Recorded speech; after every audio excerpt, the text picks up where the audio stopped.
back again. So we're just some few minutes into the program, and then we're going to kickstart the conversation again.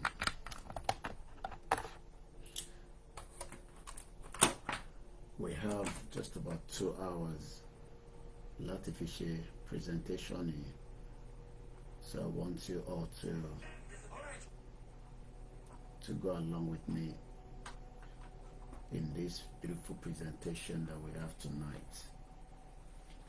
Mo kí gbogbo wa lẹ́ẹ̀kan sí as we prepare for all the platforms, and then we can go ahead and start, the program. Ẹ káalẹ́ gbogbo ẹ̀yin ọmọ ìran ọmọ aládé, and welcome to the live transmission.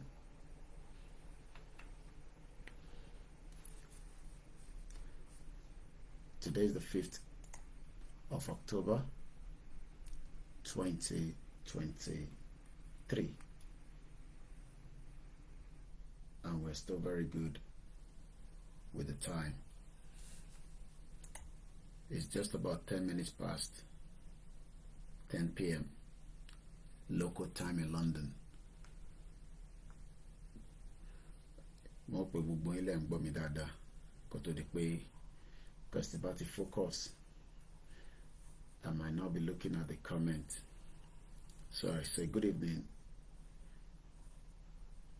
Ẹni tó bá fẹ́ ṣe coffee ẹ tètè lọ ṣe tea before the presentation starts,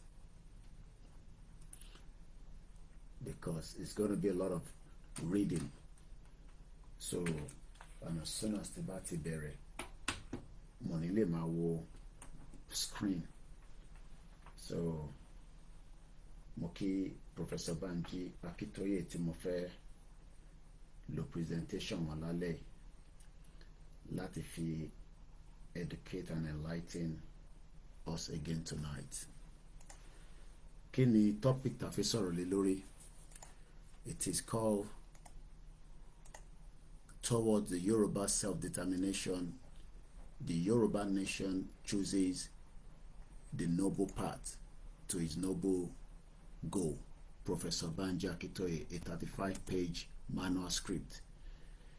So we are just 5 minutes into the program. So once again, get your pen and paper so that kí gbogbo wa lè take as much note.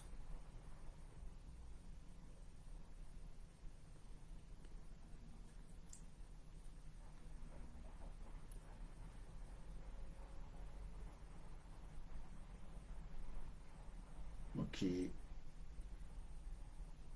gbogbo wa lẹ́ẹ̀kan sí.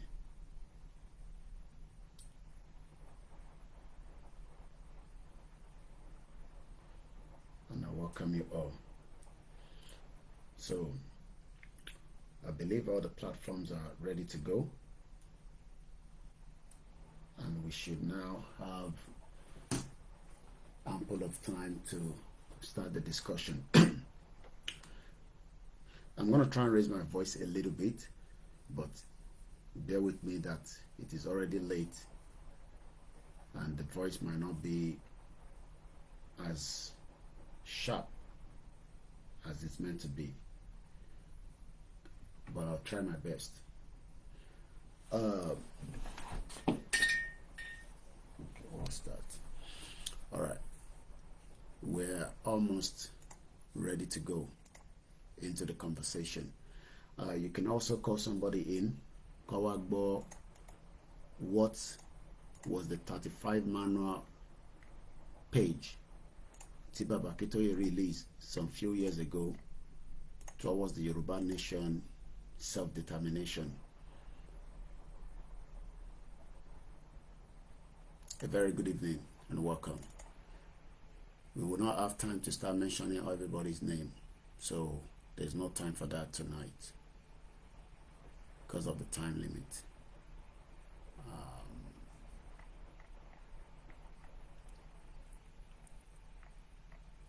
Okay, here we go. Here we go. Here we go. All right. So we're good to go. Before we start the program, hope everyone can hear me loud and clear. If you can hear me loud and clear, let me know in the comment section before we start the program. I hope everyone can hear me loud and clear.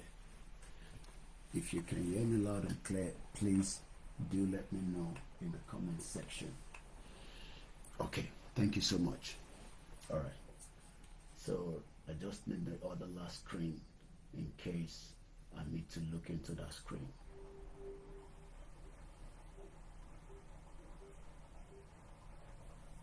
A very good evening once again to every one of us, and welcome to the late night conversation. All right, so we're good to go. I guess everything is ready. All right. I know there's a bit of noise at the background. Hopefully, it will not be too much into the program. Okay, I need to mute this one. Yeah, that one is muted. All right.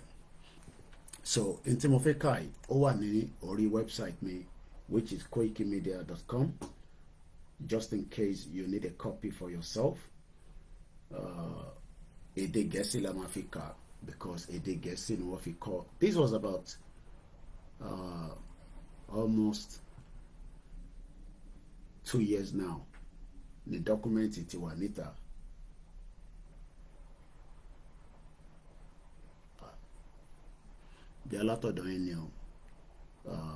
There's nothing I can do to that. So you'll have to manage the voice. I can bring it close to me. Let's bring the camera close to me a little bit. Let's move them close to me. And let's move this close to me. So, Elima Bomedada. And then let's move this close to me as well. All right. Towards the Yoruba self-determination, Yoruba nation chooses the noble path to its noble goal. A manual of the Yoruba self-determination struggle for all the Yoruba self-determination advocates at home and in the diaspora. Professor Adebanji Akintoye. Introduction.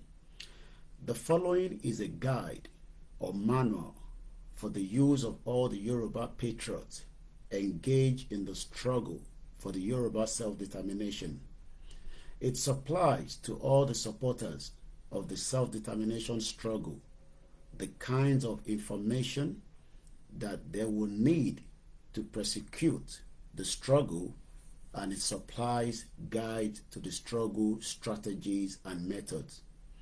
Though this manual was motivated in the context of one main organization, Ilana Omo Odua, it is meant to be a fighting manual for all persons and organizations that are engaged in the struggle for the Yoruba self-determination and sovereignty. Very importantly, it is based on the fundamental character of the Yoruba nation as a civilization-building nation, a nation with goodwill and hospitality towards all other nationalities. It is also based on the humble and sincere obedience of all persons working for Yoruba self-determination to manifest demand of the whole Yoruba nation. The demand that the struggle for the Yoruba self-determination must be peaceful, law-abiding, knowledge-driven, purpose-driven, and disciplined. This manual is also intended to provide to the wide world the basic details of the Yoruba nation's reasons for now seeking to assert its self-determination and sovereignty and separate from Nigeria, namely the Yoruba people's devastating experience in Nigeria, the progressive and now almost total destruction of democracy in Nigeria, the primitive and the blood-curdling agenda of ethnic cleansing and genocide in Nigeria, the constant human brutalization, pains and death, and regime of crimes against humanity in Nigeria, the altogether pulling of Nigeria relentlessly down into utter barbarism, a land of unimaginable, almost subhuman viciousness of man against man, a land in which humans violently take all substance, all hope and all life from other humans with casual abandon hour by hour, a land in which human blood is spilled continually into a swelling stream of human blood. Having evolved and lived a life of civilized culture for thousands of years, a culture of tender respect for life, for property, for differences in human conditions, circumstances and choice, and for foreign people of different cultures and tongues. The Yoruba nation now seeks to take its life into its own hands as a civilization-building nation in the world, and to save its people from further exposure to the Nigerian culture of brutality, destructiveness, perpetual violence upon religious freedom, relentless bloodletting, and the push towards utter barbarism. The Yoruba nation's past glory. The Yoruba nation past glories. We Yoruba nation came into Nigeria in 1914 with a great history. We have developed great intellectual traditions since the millennium before then.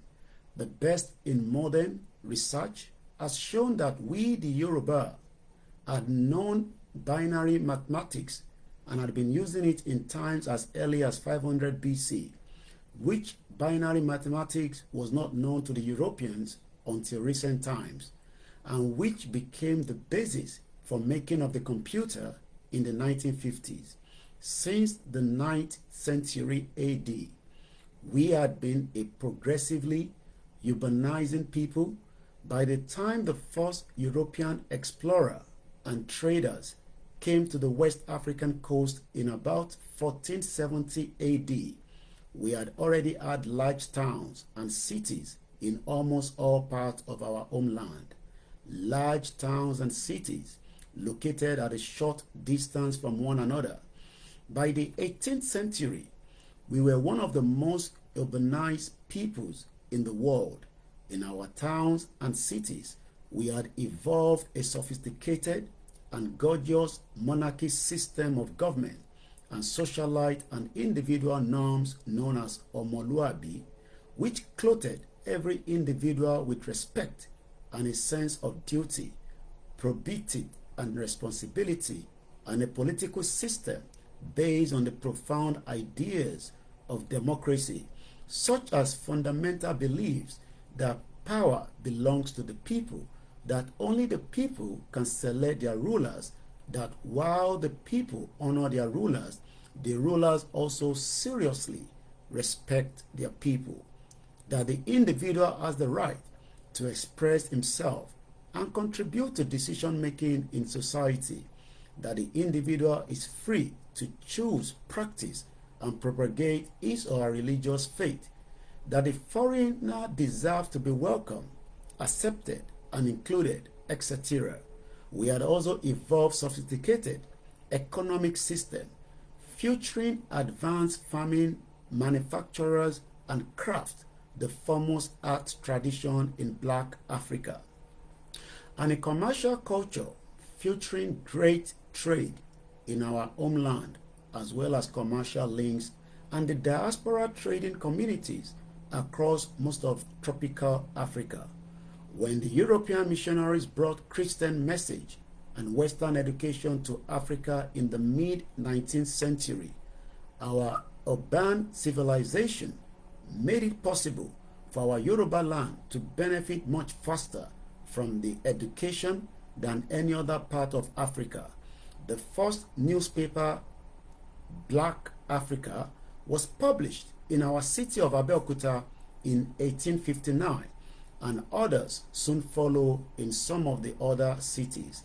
By 1860s, we were already producing a growing class of university graduates and highly educated professionals. By the 1914, the year of Nigeria's amalgamation, we were already considerably rich in Western education, whereas schools did not come to most of the rest of Nigeria until the 1920s, by which time many Yoruba families were already producing their third generation of university graduates. No other Nigerian nationality produced their first university graduate until the mid-1930s. In the course of the 1950s, we Yoruba seriously expanded our lead in education by starting the first free education program in Nigeria and Africa. We became the leader and the pace setter in most other aspects of the modern development in Nigeria and in Africa. Ours is a large and prestigious nation. At about 56 million in population in Nigeria, we are the largest single nationality in Nigeria and in Black Africa, even without counting millions of Yoruba people in the neighboring Benin and Togo Republic. If we Yoruba of Nigeria were a country on our own today, our country would be one of the largest 20th countries in the world. Our homeland in Nigeria is larger than the territory of the United Kingdom and larger than the territories of most countries of Europe and the world. Though our population is only 26% of Nigerians' population, we command over 50% of the Nigerians' university graduates and a larger proportion of Nigerian professionals. Our homeland accounts for over 65% of Nigeria's industrial capacity and productivity and pays about the same proportion of the federal taxes. Yoruba nation's devastating experience in Nigeria. But since the independence of Nigeria in 1960, the prevailing trends in the management of the Nigerian affairs have resulted in serious, relentlessly retrogression for all the peoples of Nigeria, including significantly our Yoruba nation. These trends have intensified viciously in the recent years and are intensifying more and more today. The universal prognosis concerning Nigeria point to worse and worse conditions of poverty, deprivation, insecurity, human suffering, and even outright barbarism and ultimate dissolution. Hereunder, as we bring before the international community the abominably horrors of our Yoruba people experience in Nigeria, a shocked world will concede that there is more than overwhelming justification for our seeking our nation's exit from Nigeria and for our nation's exit from Nigeria. At Nigeria's independence in 1960, coldly calculated projections of the British interest by the British officials, of the British need to continue to exercise major influences on the Nigerian economy after independence, produced sordid manipulations that imposed on the Nigeria a federal government dominated by the Fulani of the northwestern Nigeria, the least educated Nigerian nationality and the least ready to provide a progressive leadership.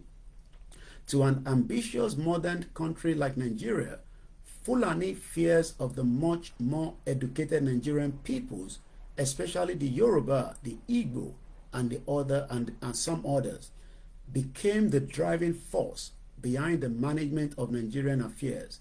Nigeria progressively descended into massive impunity, crooked manipulations, of governmental processes, corruption, balance and gross inequality, amounting to gross abuses of most Nigerian people's effort to use the powers of government to impose the fundamentalist Islamic religion of the rulers on the peoples with various other religions, mostly Christians, moderate Muslims, and traditional religionists. Massive abuses of human and religious freedom, fundamentalist Islamic terror, and widespread repression.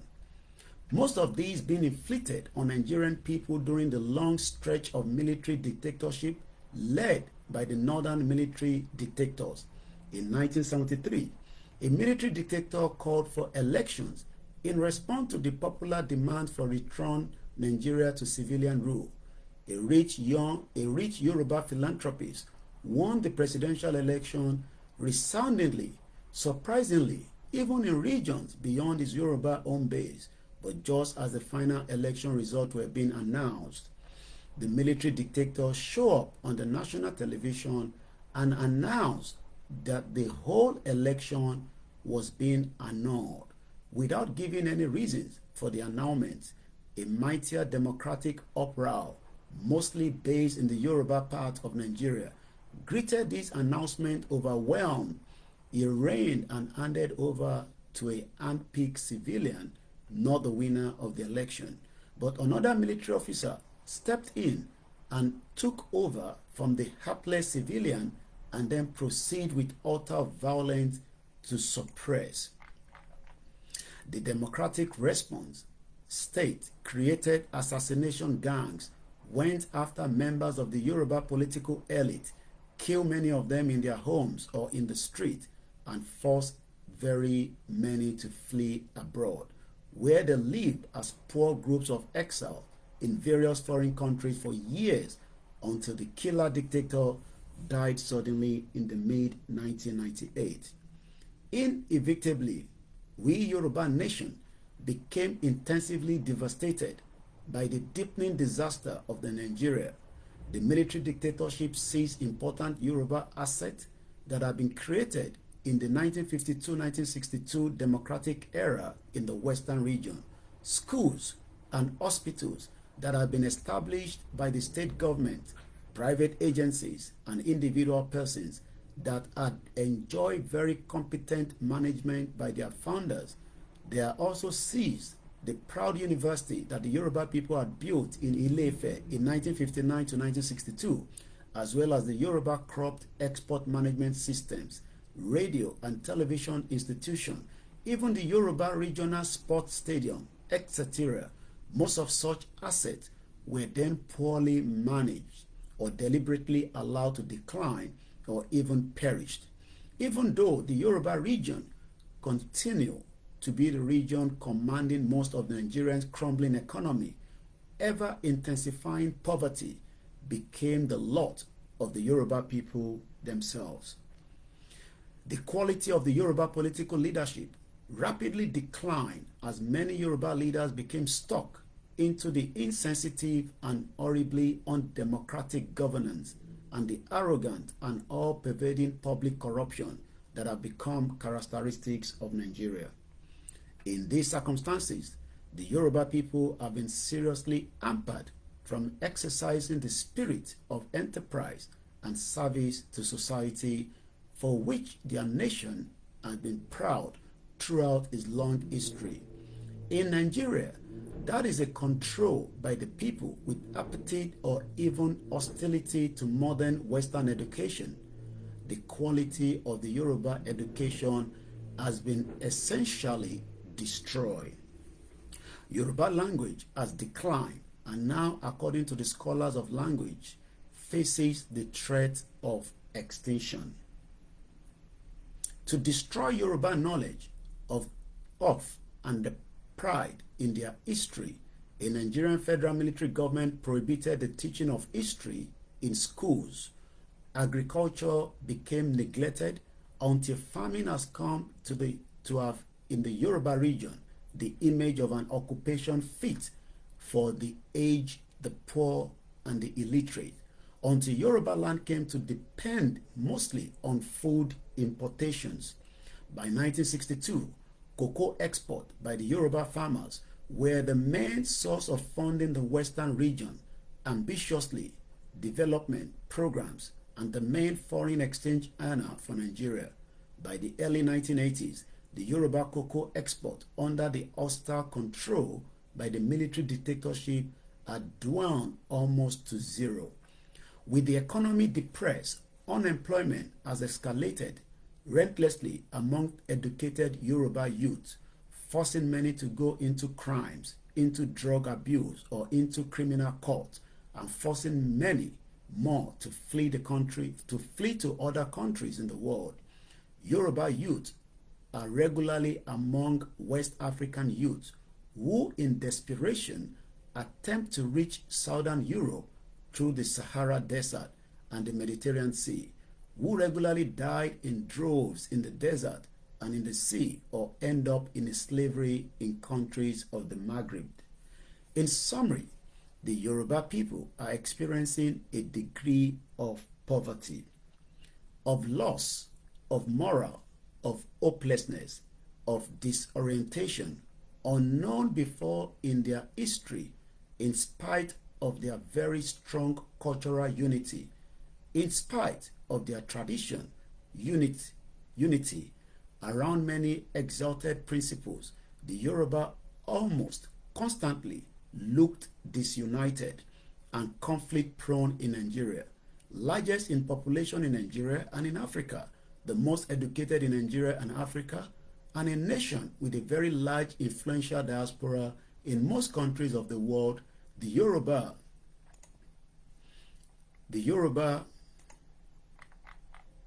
do often do like small and impotent group in Nigeria.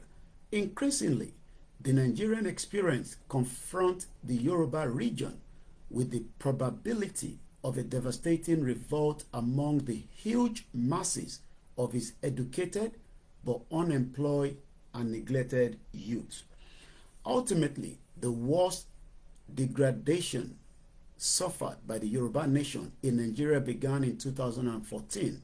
Since then, heavily armed Fulani herdsmen and militias from the northwestern Nigeria have been coming to Yoruba land and to the homeland of all other peoples of Nigerian Middle Belt, South, rampaging, destroying farms and villages, killing farmers and farmers' families, invading homes and holding husbands and fathers at gunpoint while raping their wives and daughters, inflicting gruesome wounds on women and killing them after raping them, threatening to conquer, subdue the indigenous owners of the land, threatening to even banish most peoples from their homeland, or even to exterminate some.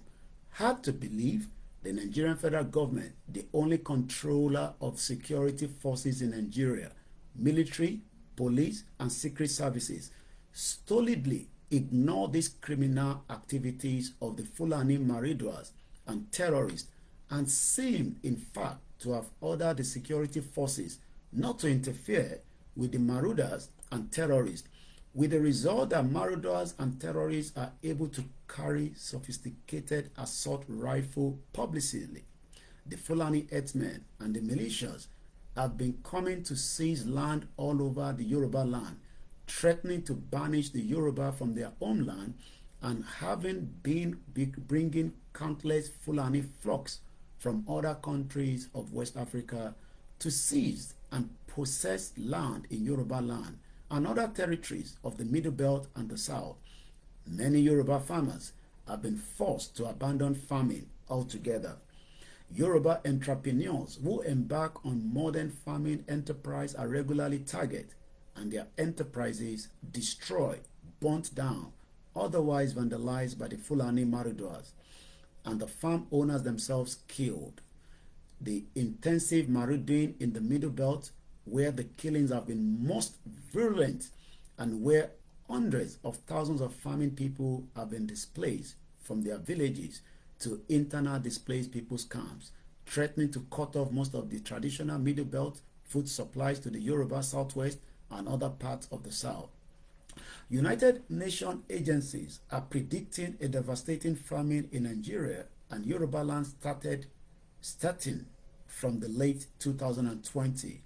The Fulani rampage are thus putting unbearable pressures on the already weakening Yoruba economy in general.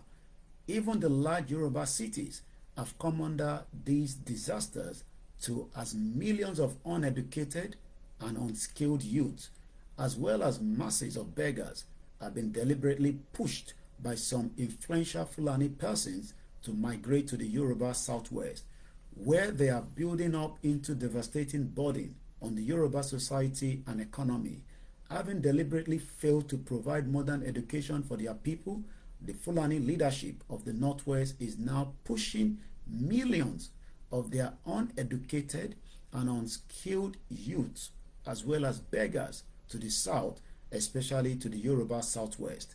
Even under the desperate necessary federal ban on interstate travel in an attempt to control the spread of the coronavirus pandemic, many thousands of the northern youth, sometimes accompanied or followed by truckloads of sophisticated weapons, are being increasingly trucked into Yoruba land, where they have been establishing terrorist hideouts in the farmland and forest. With the hostile and Maruduan terrorist Fulani thus dug into and digging more and more into hundreds of hideouts in the Yoruba farmlands and forest, with massive build-up of illiterate and unskilled northern youth and beggars in all Yoruba towns and cities, with the discovery by the police that many of these youth carry concealed assault weapons supplied to them from their home areas in the northwest, with continued Fulani destruction of Yoruba farms, villages, farmsteads, the killings of the Yoruba farmers and rural flocks, the Fulani kidnapping and killing of the people in the rural areas and along highways, the increasing abandonment of farming by the Yoruba farmers, and the escalation of the homegrown crime under the cover of Fulani invasion. The whole Yoruba nation feels as if it is being strangulated in Nigeria today. The traditionally a democratic Yoruba people can no longer hope to change these situations by any democratic election, since Nigeria elections are now always idiotically concocted with massive violence and corruption that government agencies and the powerful officials and politicians bring into every election, even in the present, and to the consternation of foreign observers from international agencies and the leading countries of the world. Altogether seems now to have advanced to the precipice of a terminal catalysm, a huge, unimaginable, fiendish, and all-devastating holocaust, in spite of Nigerian federal government claims that the fundamentalist terrorist organization Boko Haram is being fought and reduced in the Nigerian northeast. The manifest reality is that Boko Haram has been flourishing and expanding and now stand at the peak of its power. The Nigerian armed force cannot, or most non-Fulani Nigerians believe, do not want to win any decisive victory against the Boko Haram. From many reports, the official policy of recruiting converted Boko Haram terrorists into the Nigerian army is giving Boko Haram a chance to target and destroy indigenous military officers and servicemen, including the Yoruba. Within the armed force, meanwhile, dangerous foreign terrorist organizations have entered onto the scene. ISIS from the land of their defeat, Iraq and Syria, and Al-Qaeda from the Al-Qaeda in the Islamic Maghreb, Akin from this Libya. Some sort of collaboration has manifestly evolved, link the Fulani Maridun forces, Boko Haram, ISIS, and Al-Qaeda for the purpose of overrunning of Nigeria, imposing Fulani and other terrorist fundamentalists as rulers over all the indigenous nationalities of Nigeria, then employing the resources of Nigeria to overrun all of the West Africa, to convert West Africa into the base of fundamentalist terror against the rest of the world. Towards this end, Boko Haram and ISIS cells have spread all over Nigeria, far north and middle belt, bringing devastating violence to many parts of Nigerian north, and are being discovered in the part of Nigerian south, including the Yoruba region of southwestern Nigeria. The United States warned in early March 2021 that ISIS was preparing to launch a major attack on southern Nigeria, beginning from the Yoruba cosmopolitan city of Lagos. There is an all-pervading danger and fear that a particular horrible future awaits Nigeria, a future in which mass killings become the norm, in which Fulani and other terrorists are killing in large numbers, mainly raping and destroying, and the Fulani flocks, guilty of violence or not, are feared and resented and treated as dangerous elements and set upon and killed among most people of Nigeria. A horrible complex web of dark and menace cloud has thus been woven into the sky over Nigeria. It is being compounded recklessly, portending unimaginable horror that could spread ruin and horrific human suffering over the whole of West Africa. For the enlightenment of an increasing shock world, we must add that the Fulani rampage in Nigeria are today's phase of the ancient war of Western Aztec and later Arab and the Arab-related peoples upon the peoples of the black African race. The war that suppressed the original black builders of the civilization of the ancient Egypt, the war that has since 7th century AD been persistently pushing the black peoples from the territories of the North Africa, the Nile Valley, towards the south. The latest major victory of the invaders was the 19th century Fulani conquest of the large Hausa nation, the largest black nation north of the river Niger. The Hausa people, being mostly Muslims, made the mistake of regarding the Fulani War of ethnic conquest as a war for the reform and expansion of Islam, and therefore massively supported the Fulani invaders and thereby helped the conquest of their own nation by the comparatively few Fulani. As things stand today, the once splendid Hausa nation has been ruthlessly paralyzed and destroyed. Every ancient Hausa kingdom is now ruled by the Fulani emirs. Every state in the Hausa land in Nigeria is ruled by a Fulani state governor. Grotesque social phenomenon of Alimajiri, millions of uneducated, unskilled, abjectly poor millions of Hausa people who live as beggars in the street. Many significant Fulani voices are now saying that the Hausa nation has disappeared, that only the Hausa language has survived. The Fulani are now striving to expand that kind of conquest and destructions to the lands of all the indigenous African peoples of Nigerian Middle Belt and the South, even all of the West and Central Africa. Take note that what Fulani are doing in Nigeria, they are also doing in Central African Republic, and that if they succeed in subduing the major indigenous Yoruba and Igbo nations and the smaller nations of Nigeria, Delta and Middle Belt regions, and then control the enormous resources of Nigeria, they will be able to overrun the rest of West Africa. Take note also that the Fulani, finding the indigenous black nations of Nigeria too tough, have now brought international terrorists from the Middle East, ISIS from Iran, Iraq and Syria, Al-Qaeda from the Islamic Maghreb, Al-Shabaab from Somalia, into the Nigerian war. And finally, very importantly, note that the Nigerian federal government under the former Fulani President Muhammadu Buhari has systematically replaced a non-Fulani officials with Fulani officials in the commanding positions in all agencies of Nigerian security services, army, police, secret service, port authority, custom services, etc. and says does nothing as ISIS and Al-Qaeda are reported to be bringing large quantities of weapons into Nigeria from Iran, Turkey, and Iraq, even as the United States government has raised alarm that ISIS has penetrated Nigeria from the Atlantic coast. And even as ISIS, Al-Qaeda, and the homegrown terrorist organization Boko Haram have occupied and seized Niger State in the central Nigeria, next door to the Nigerian Federal Capital Territory, and only a short drive from the Nigerian Federal Capital City of Abuja. For the black peoples of Africa and the world, the war of resistance by the Yoruba, Igbo, and the peoples of Nigerian Delta and Middle Belt is a war that must be won decisively.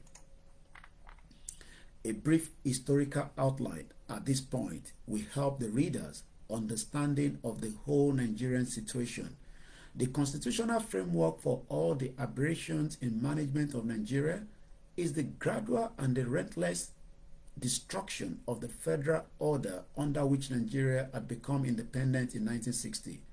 Until 1945, the British creators of Nigeria had pursued no clear policy for welding Nigeria together as one country, and the result had been that two distinct sections of the country, North and South, had essentially gone their different directions. The constitution that were written in 1945 to 1951 by the British for Nigeria became the first constitutions uniting Nigeria as one country out of the difference to the great ethnic diversity of Nigeria. This constitution ordered Nigeria as a federation of three regions. The North remained as one territorial, overwhelmingly large region, while the smaller but more thickly populated South was split into two regions, Eastern and Western region. Each region was more or less autonomous, managed its affairs with its elected officials ruling under the British supervision, controlled its own resources, developed in its own way, at its own pace, at its own coat of arms and flags, and even had a higher commissioner to represent its interest in London. At different times between 1957 and 1959, the three regions were granted their self-government, and each appointed its indigenous regional governor to replace the supervising British official. Under this regional arrangement, the three regions competed loosely in developing effort and achieved considerable social economic development for themselves and for Nigeria. The British manifestly preferred and manipulated the Fulani to be controllers of the large northern region as well as of the federal government. Even though the Fulani were a small part of the northern region, one of the smallest nationalities in Nigeria, and were the least educated, the most resistant to modern education among the peoples of Nigeria, that did not slow down the pace of development in the two regions of the South, the Eastern and the Western regions. In fact, the predominantly Yoruba Western region immediately shoot ahead of the other regions in the development race, developed and the most competent civil service in the country, led in infrastructural development, in industrialization, and in the provision of health and education services, even occasionally granted loans to the federal government. In 1955, the Western region achieved the most significant development of all by starting free primary school education, the first free education program in Nigeria and in Africa. But in Nigeria, that was dominated by the Fulani with the British support, the Western region was destined to pay a heavy price for its frontline achievement.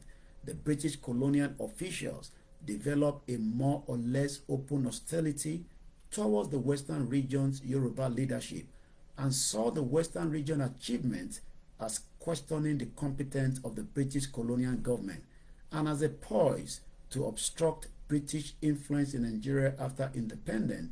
The Western region political leaders were therefore excluded by the British manipulations from the federal government that led Nigeria into independence. Immediately after independence, the Fulani controllers of the federal government decided that the western region needed to be subdued by federal power and be robbed of its capability to run always in the far front.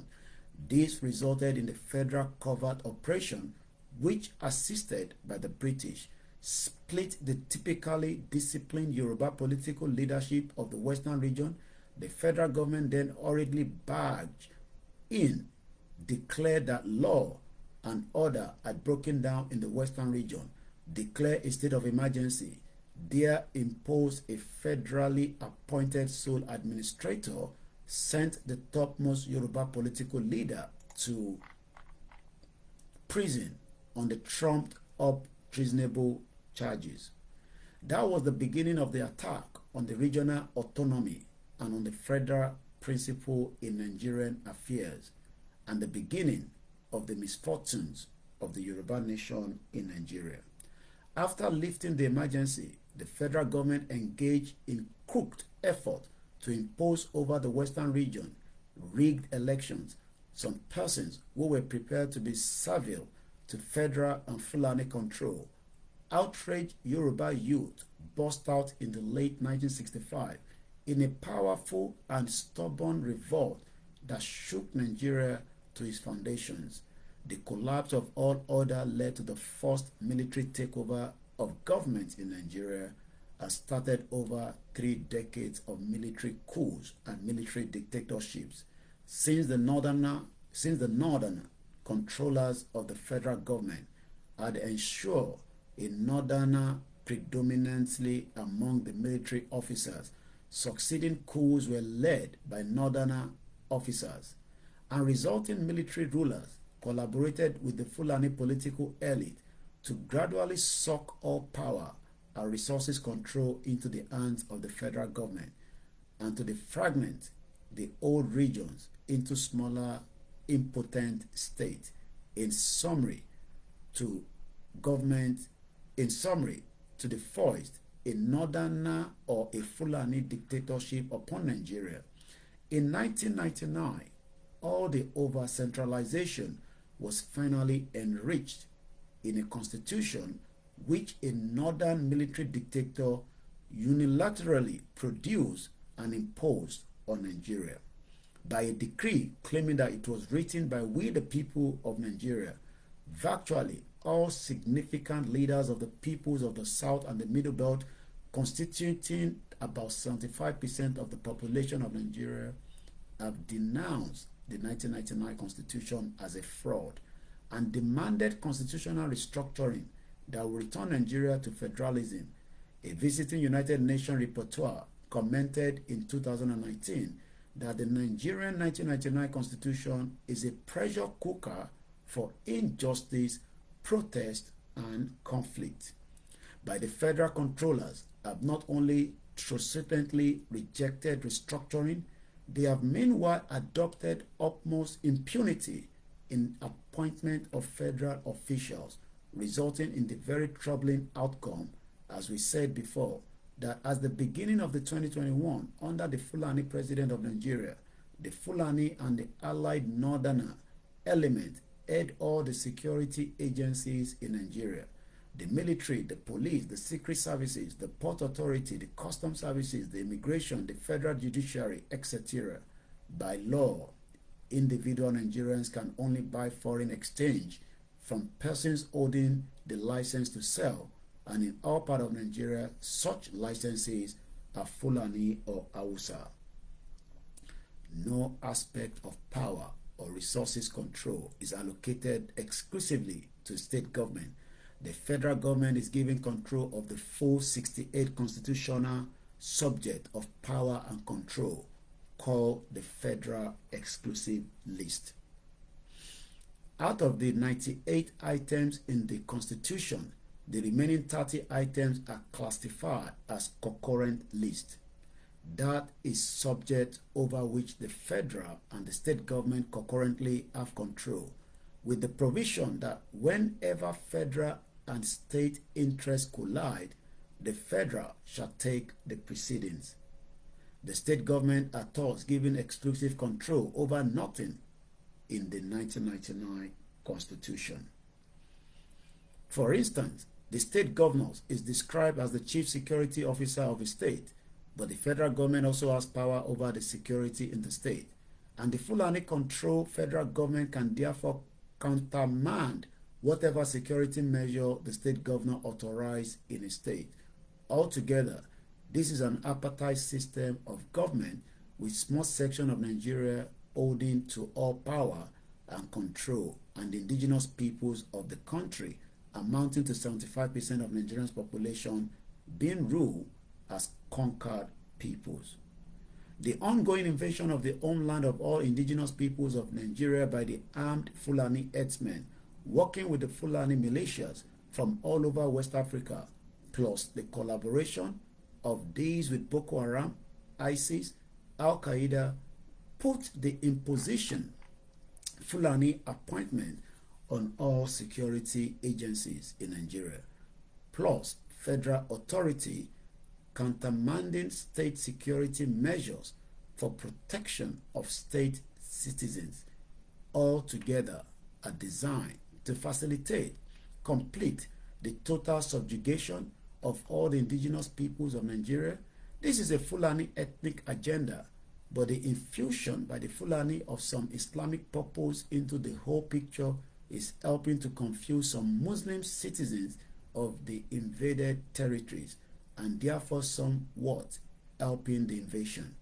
However, Yoruba people are now aware that among the Yoruba persons who have had their farms and villages destroyed, and who had been killed, raped, kidnapped, etc., there have been more Muslims than non-Muslims together.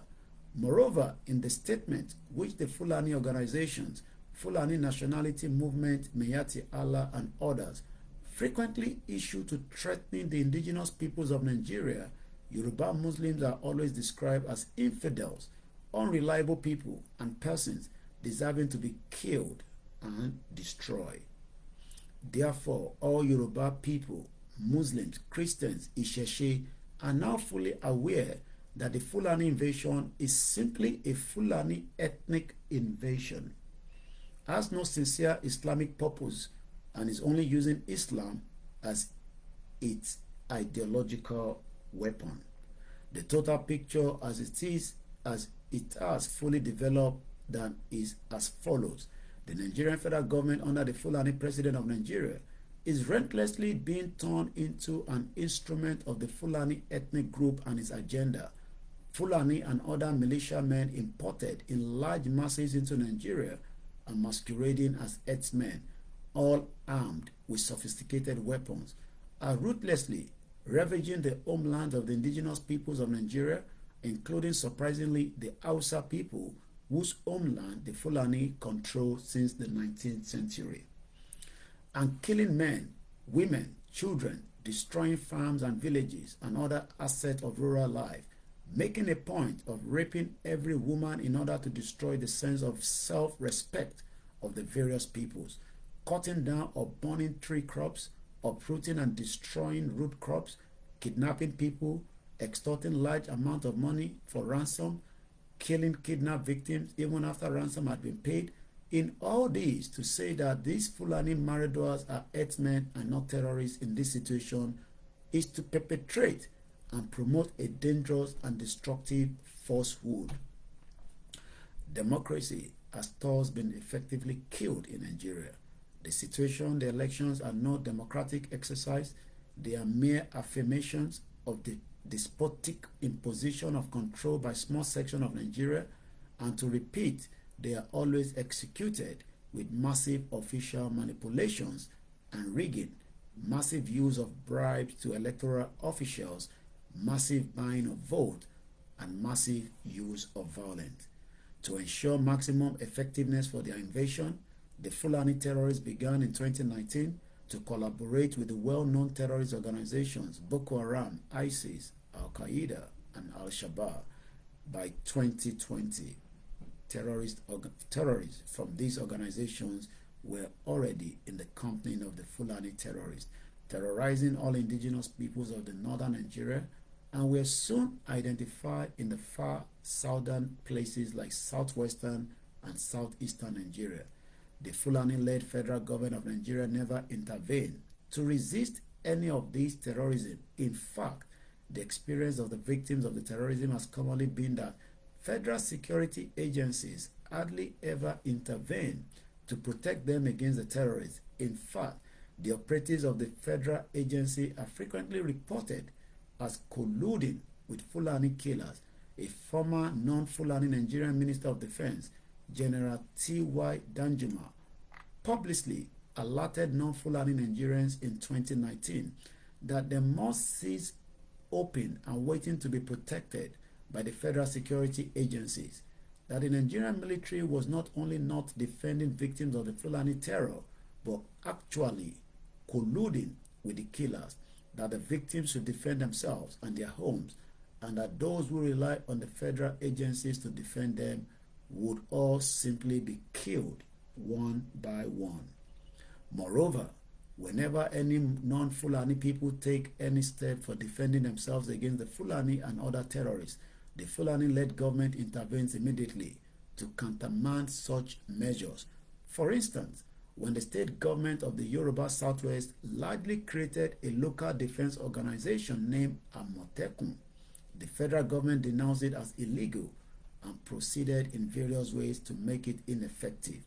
And when the governor of Ondo State ordered that the Fulani terrorists that have criminally dug themselves into some of the deep forests of Ondo, forests largely designated as official reserves since the British colonial times, should evacuate those forests, the federal government responded immediately that the governor did not have any exclusive authority to make such an order.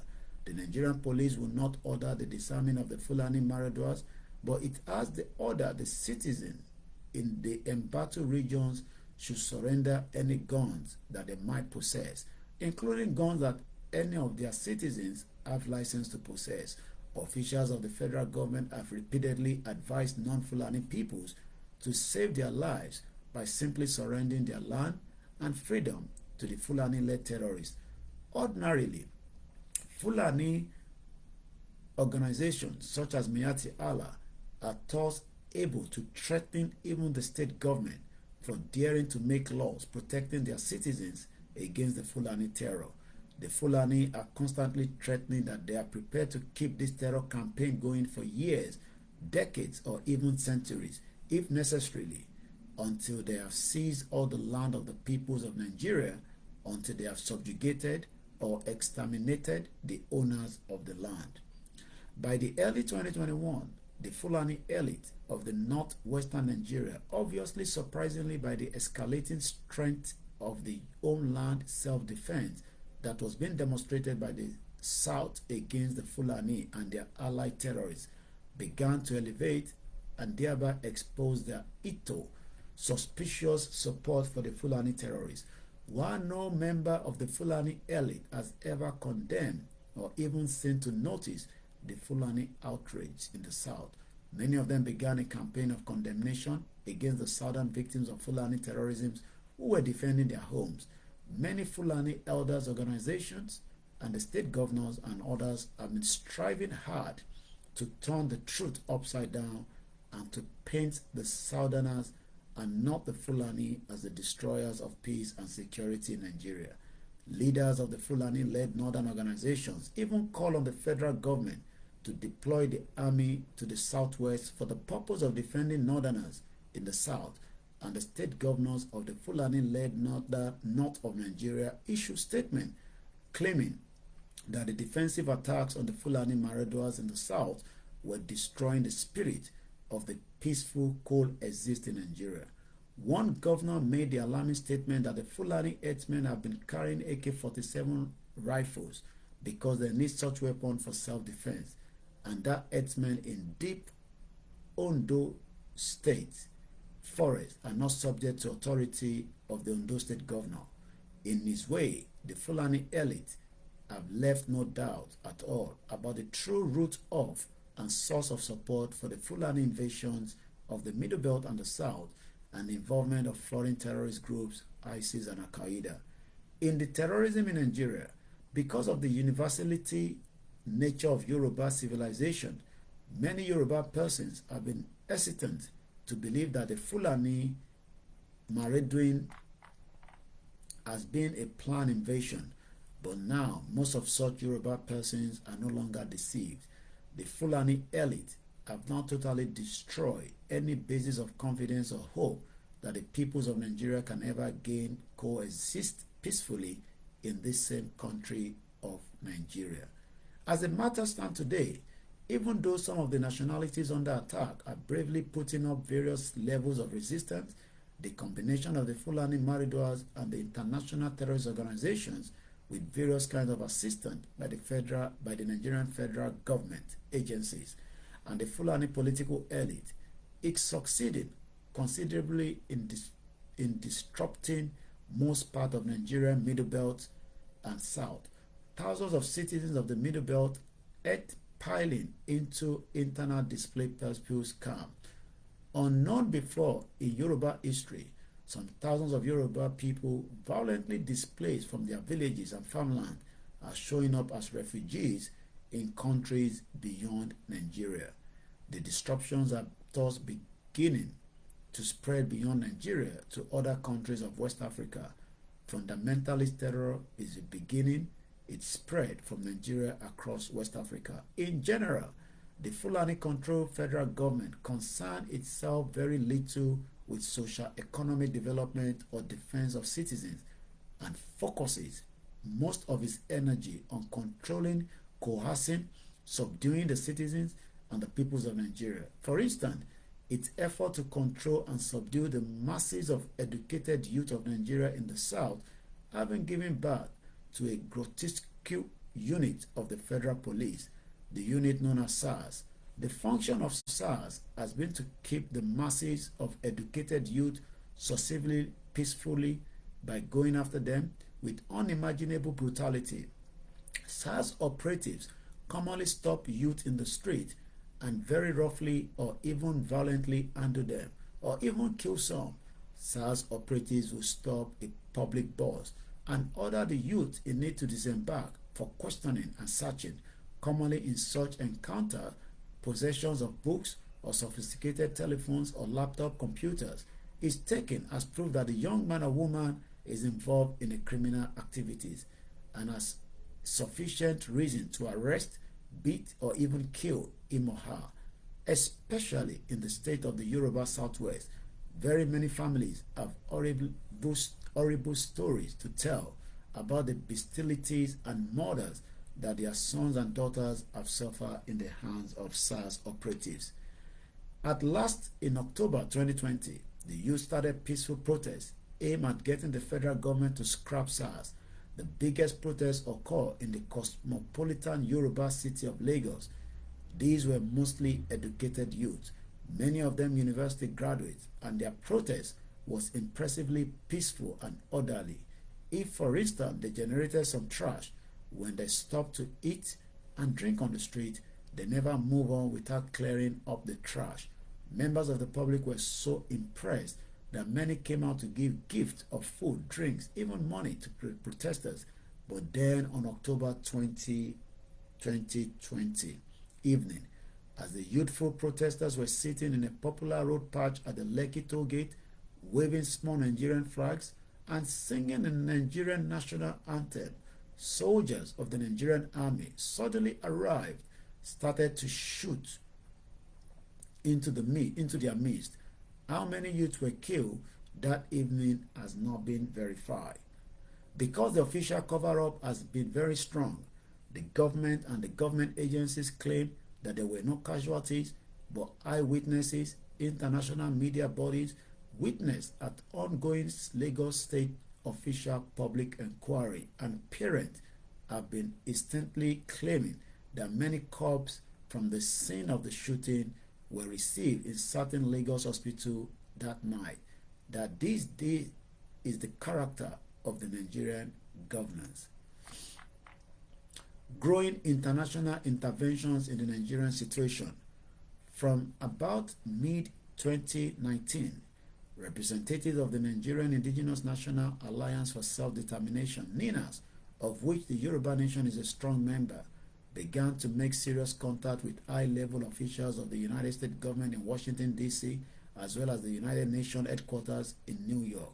The United Nations, the United States, various other concerned government and agencies of international community began to take far-reaching steps in response to the increasingly troubling situation in Nigeria.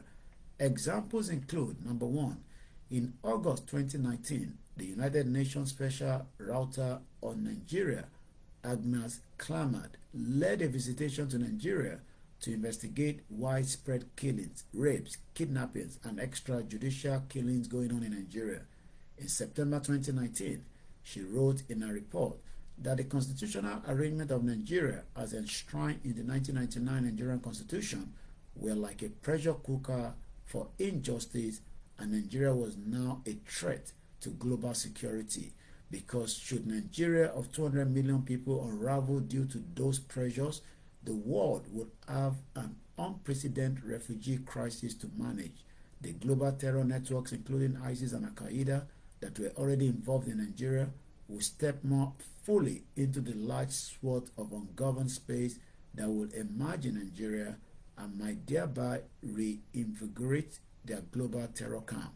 Number two, following the June-July 2019 International Religious Freedom IRF ministerial roundtables in Washington, D.C., the United States on the 19th of December 2019 placed Nigeria on a special watch list for ethno-religious killing being perpetrated in Nigeria in gross infraction of international religious freedom. Number three, in March 2020, the United States Department listed Nigeria as a country of particular concern, CPC, for the escalation of the ethno-religious killings, and this was followed by the June 2, 2020 executive order on advancing international religious freedom issued under Frank R. Wolf International Religious Freedom Act of 1998, in which Nigeria fall into all the parameters threshold of remedial intervention listed in the executive order. Number four, in a media briefing in 2020 by Major General Dick Van Anderson, reported by the Nigerian newspaper Vanguard of August 5th, Major General Anderson says Lagos and the southern Nigerian coast shall shortly be invaded by the incoming international jihadis, including Al-Qaeda and the Islamic State. Number five, in late November 2020, following the Nigerian army shooting of a peaceful protest in Lagos, the international television house CNN launched a special investigation into the shooting and furnished the world with clear and powerful details of events, including details from satellite pictures. In a more important step, on December 7, 2020, the United States Secretary of State formally designated Nigeria as a country of particular concern for terror, placing Nigeria in the League of State Sponsors of Terror, along with Iran, Afghanistan, and others. Number seven, in the same December 2020, the Chief Prosecutor of the International Criminal Court, ICC, Fatah Bensouda, announced that the situation in Nigeria provided by the justification of the ICC investigating Nigeria for crimes against humanity, complicity of government in the activities of Boko Haram, ISWAP, Fulani herdsmen, and other terror networks operating in Nigeria. Number eight, the worsened ethno-religious killings in Nigeria and the mounting evidence of the complicity of the federal government of Nigeria and the security forces prompted a December 2020 public hearing in the United States by Tom Lantos Human Rights Commission. Number 9. In the same December 2020, a top commander of the United States Special Operations Command in Africa, Major General Dick Van Anderson, warned that the global terror group Al-Qaeda was making its way into Nigeria through the northwest flank down towards southern Nigeria in an invasion that will link with the ISIS-driven ISWAP Boko Haram terrorism already ravaging Nigeria from the northeast flank of Nigeria. Number 10. In a November 2020 letter to the government of the United Kingdom by the UK House of Lords, the House of Lords recommended investigation into the complicity of the federal government of Nigeria in the widespread killings being carried out by the so-called Fulani herdsmen and other terror networks operating in Nigeria, including Boko Haram. Number 11, on November 24, 2020, a report on the front page of the Nigerian newspaper read, "EndSARS, UK lawmaker slams Buhari regime and demands sanctions." Number 12, in April-May 2021, the United States issued an alert that ISIS and its allies have infested southern Nigeria from the coast. Number 13, in April-May 2021, both the United States and the United Kingdom issued travel advisories to their citizens, advising them to avoid traveling to Nigeria because of the terrible poor security conditions in Nigeria. We Yoruba have now decided to liberate our nation.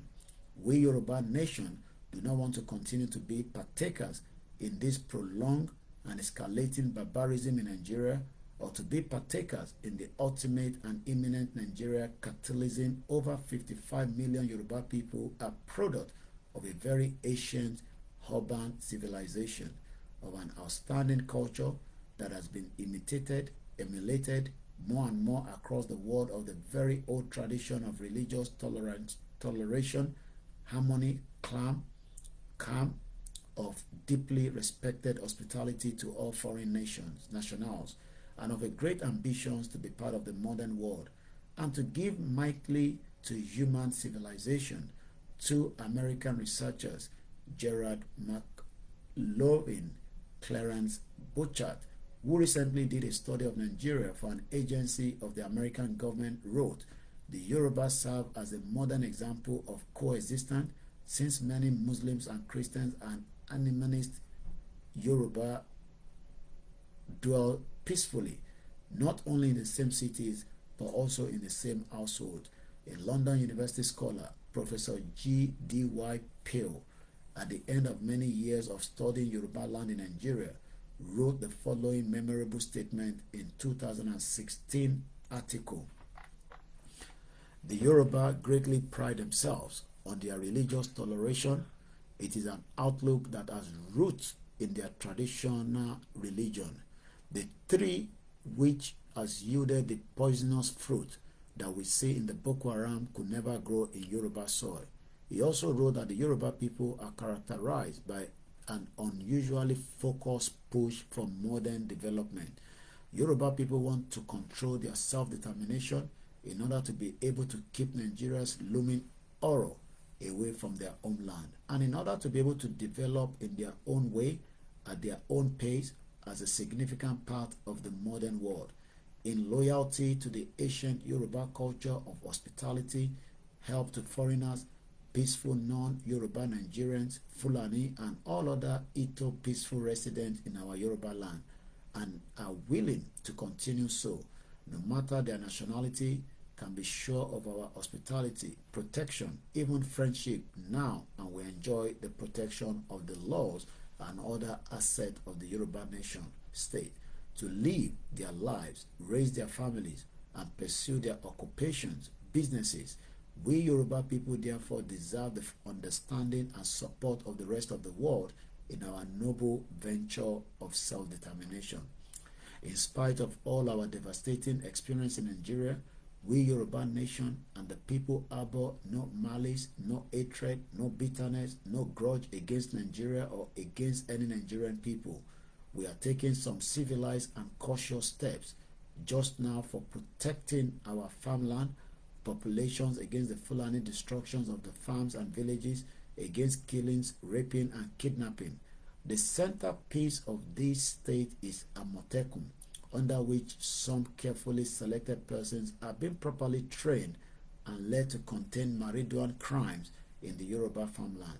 But we nevertheless preserve our culture of hospitality to foreigners, with the result that large numbers of peaceful, law-abiding, and enterprising persons from other parts of Nigeria are regularly settled in our homeland, are streaming to our homeland, are prospering there, and are sure that the Yoruba's host will protect them.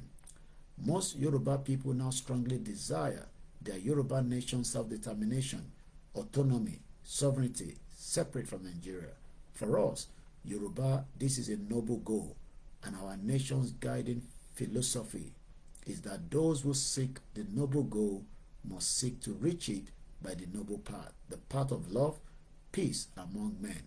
Therefore, all of us who are contributing to the striving for the Yoruba nation's noble goal are committed to serving in a way that our Yoruba people truly desire, to achieve change by peacefully means and by respect to the laws of the Nigerian state, the laws, conventions, international community. We are confident that reaching the goal through such peaceful and law-abiding means is achievable by us. We are confident that we, the Yoruba, command the cultural, human, intellectual, professionally, and diplomatic capability to achieve our goal peacefully and lawfully. Needless to say, it is not out of fear that we have chosen the peaceful, law-abiding, and altogether the noble path. It is out of deliberate policy and engaged by our Yoruba nation civilization. We are sure that all who know us know that we can creditably,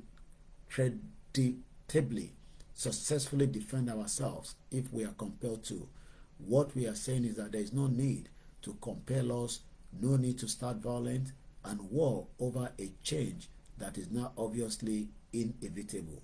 In utmost sense of responsibility, we Yoruba urge all of the Nigerian various people to be realistic. We believe that all of us should and can seek to be peacefully and be friendly neighbors in all our future, and that we do not have to turn the veils of Niger and Benue into a region of perpetual discord, conflict, wars, or bloodletting, a region of constant worry to the world. We repeat that desire of the peoples of our nation's self-determination, autonomy is not born out of any kind of negative emotions. It is a born out of desire to revive our capability and the beauties of our life in a setting of our own, to retrieve the democratic essence of our nation, character, and to return to our civilization building orientation and strengthening, so that we may lift up our people in the world as we raise in education, economy, science, literature, the art, the science, and the height of technology. We have impart the same strength to our neighbors in all directions, and impart real and lasting value to our world. Our desire is totally noble desire. It is a desire worth of support by all persons and peoples of goodwill in the world, and we will serve in the struggle for the Yoruba self-determination as servant of the Yoruba nation. In this historical moment, have committed ourselves to the Yoruba nation's noble struggle towards the Yoruba nation's noble goal. This is an all-Yoruba mass struggle. The Yoruba self-determination struggle is a mass movement of the Yoruba people at home and in the Yoruba homeland in Nigeria, in the Yoruba diaspora in the most countries of the world, and even the non-Nigerian Yoruba homeland in Benin Republic, Togo, although the main movement in Nigeria has needed to tread carefully in Benin and Togo in order not to offend the friendly world power of France. In early 2019, masses of Yoruba people of Benin Republic, including Obas, intellectuals, professionals, politicians, great numbers of common people, assembled in Ajase, Port Novo, and founded a national organization with the name of Egbe Omo Oduduwa. Some invited Yoruba leaders and Obas from Nigeria were present or sent representatives. Professor Prof Akintoye from Nigeria was the keynote speaker. Since then, Benin Republic Yoruba people have held many popular rallies to demand what they called a return home. In a typical Yoruba fashion, the Yoruba people of Nigeria and the diaspora outside of Africa have founded hundreds of organizations in a short period of time for contributing to the self-determination struggle of formerly existing civil organizations. Many have endorsed joining the self-determination struggle, bringing their wealth of experience to the struggle. When the self-determination movement called for the Yoruba rallies to highlight the Yoruba self-determination demand on Nigerians' Independence Day, 1st of October 2020, an estimated 4.2 million Yoruba protested held rallies in Nigeria and in 166 countries across the world. In some countries, the protesters carried through the street earthen pots that were painted in the colors of the Nigerian flag and then gathered at a major city center and ritually smashed the pots to pieces to symbolize the breaking up of Nigeria. In some other countries, the protesters ritually ripped the Nigerian flag. By February 2021, news came that the first generation Yoruba diaspora in America, consisting of descendants and the Yoruba diaspora of the Atlantic slave trade era of the 16th to the 19th century, had stepped into the Yoruba self-determination struggle. From Uruguay, there came an announcement that these Yoruba descendants from 40 countries of the Americans had entered into the Yoruba struggle, ready to support of their Yoruba ancestral homeland in Nigeria. We perceive that the peaceful and the law-abiding path is open. In general, it used to be that any kind of ethnic nationalities activity was regarded as a taboo in Nigeria and was treated as a crime. But that has changed considerably in the recent years because Nigerians are becoming more and more aware of the legitimate right of nationalities in the world, as well as the duties and responsibilities of nationalities to seek to achieve their goals by the peaceful and law-abiding means. Violence is no longer really inevitable or even necessary in the Nigerian situation. Even seeking the separation of one's ethnic nation from Nigeria does not necessarily have to be accompanied by violent riot, armed and violent insurrection, defiance of the law, criminal or terrorist language. The problem is that most Nigerian ethnic nationalities activists are not yet aware that Nigerian situation and the realities themselves, as well as the similar situations in many countries of the world and the laws of the international community, have pushed the Nigerian debate beyond the realm of threat to law and peace, beyond the realms of state authoritarianism and the strong arm measures, and have chartered the insuppressible legitimacy for ethnic nationalities activities and demands for separation from Nigeria. In a book which he wrote and published in 1998, the book titled This Animal Called Man, General Olusegun Obasanjo, the military head of state in the 1970s and later 1999 to 2007, elected the president of Nigeria, suggested that Nigeria to secede and the procedure for the peaceful secession should be clearly stated in the Nigerian constitution, in emulation, according to him, of some clauses that like that in the constitution of Ethiopia. In 1999, a leading Yoruba legal practitioner, lawyer Adedapo Adeniran, wrote a book with the important title Nigeria, The Case for Peaceful and Friendly Dissolution. His book spells out the imperatives for the separation of the various parts of Nigeria peacefully, lawfully, friendly process towards the separation, and the incalculable benefit of separating peacefully, lawfully, and in a friendly manner. In an important speech in Lagos in 2002, the veteran Nigerian nationalist Chief Anthony Enhaoro, after reminding Nigerians of General Obasanjo's suggestions of the 1998, went on to make the historical suggestion that in order to restore order and peace to Nigeria, the right of the secession should be enriched in the Nigerian constitution in conformance with the laws and conventions of the United Nations Organization and the African Union. At the United Nations General Assembly in New York in 2016, President Buhari was asked about the agitations of many Igbos, Nigerians, for the separate Biafra country.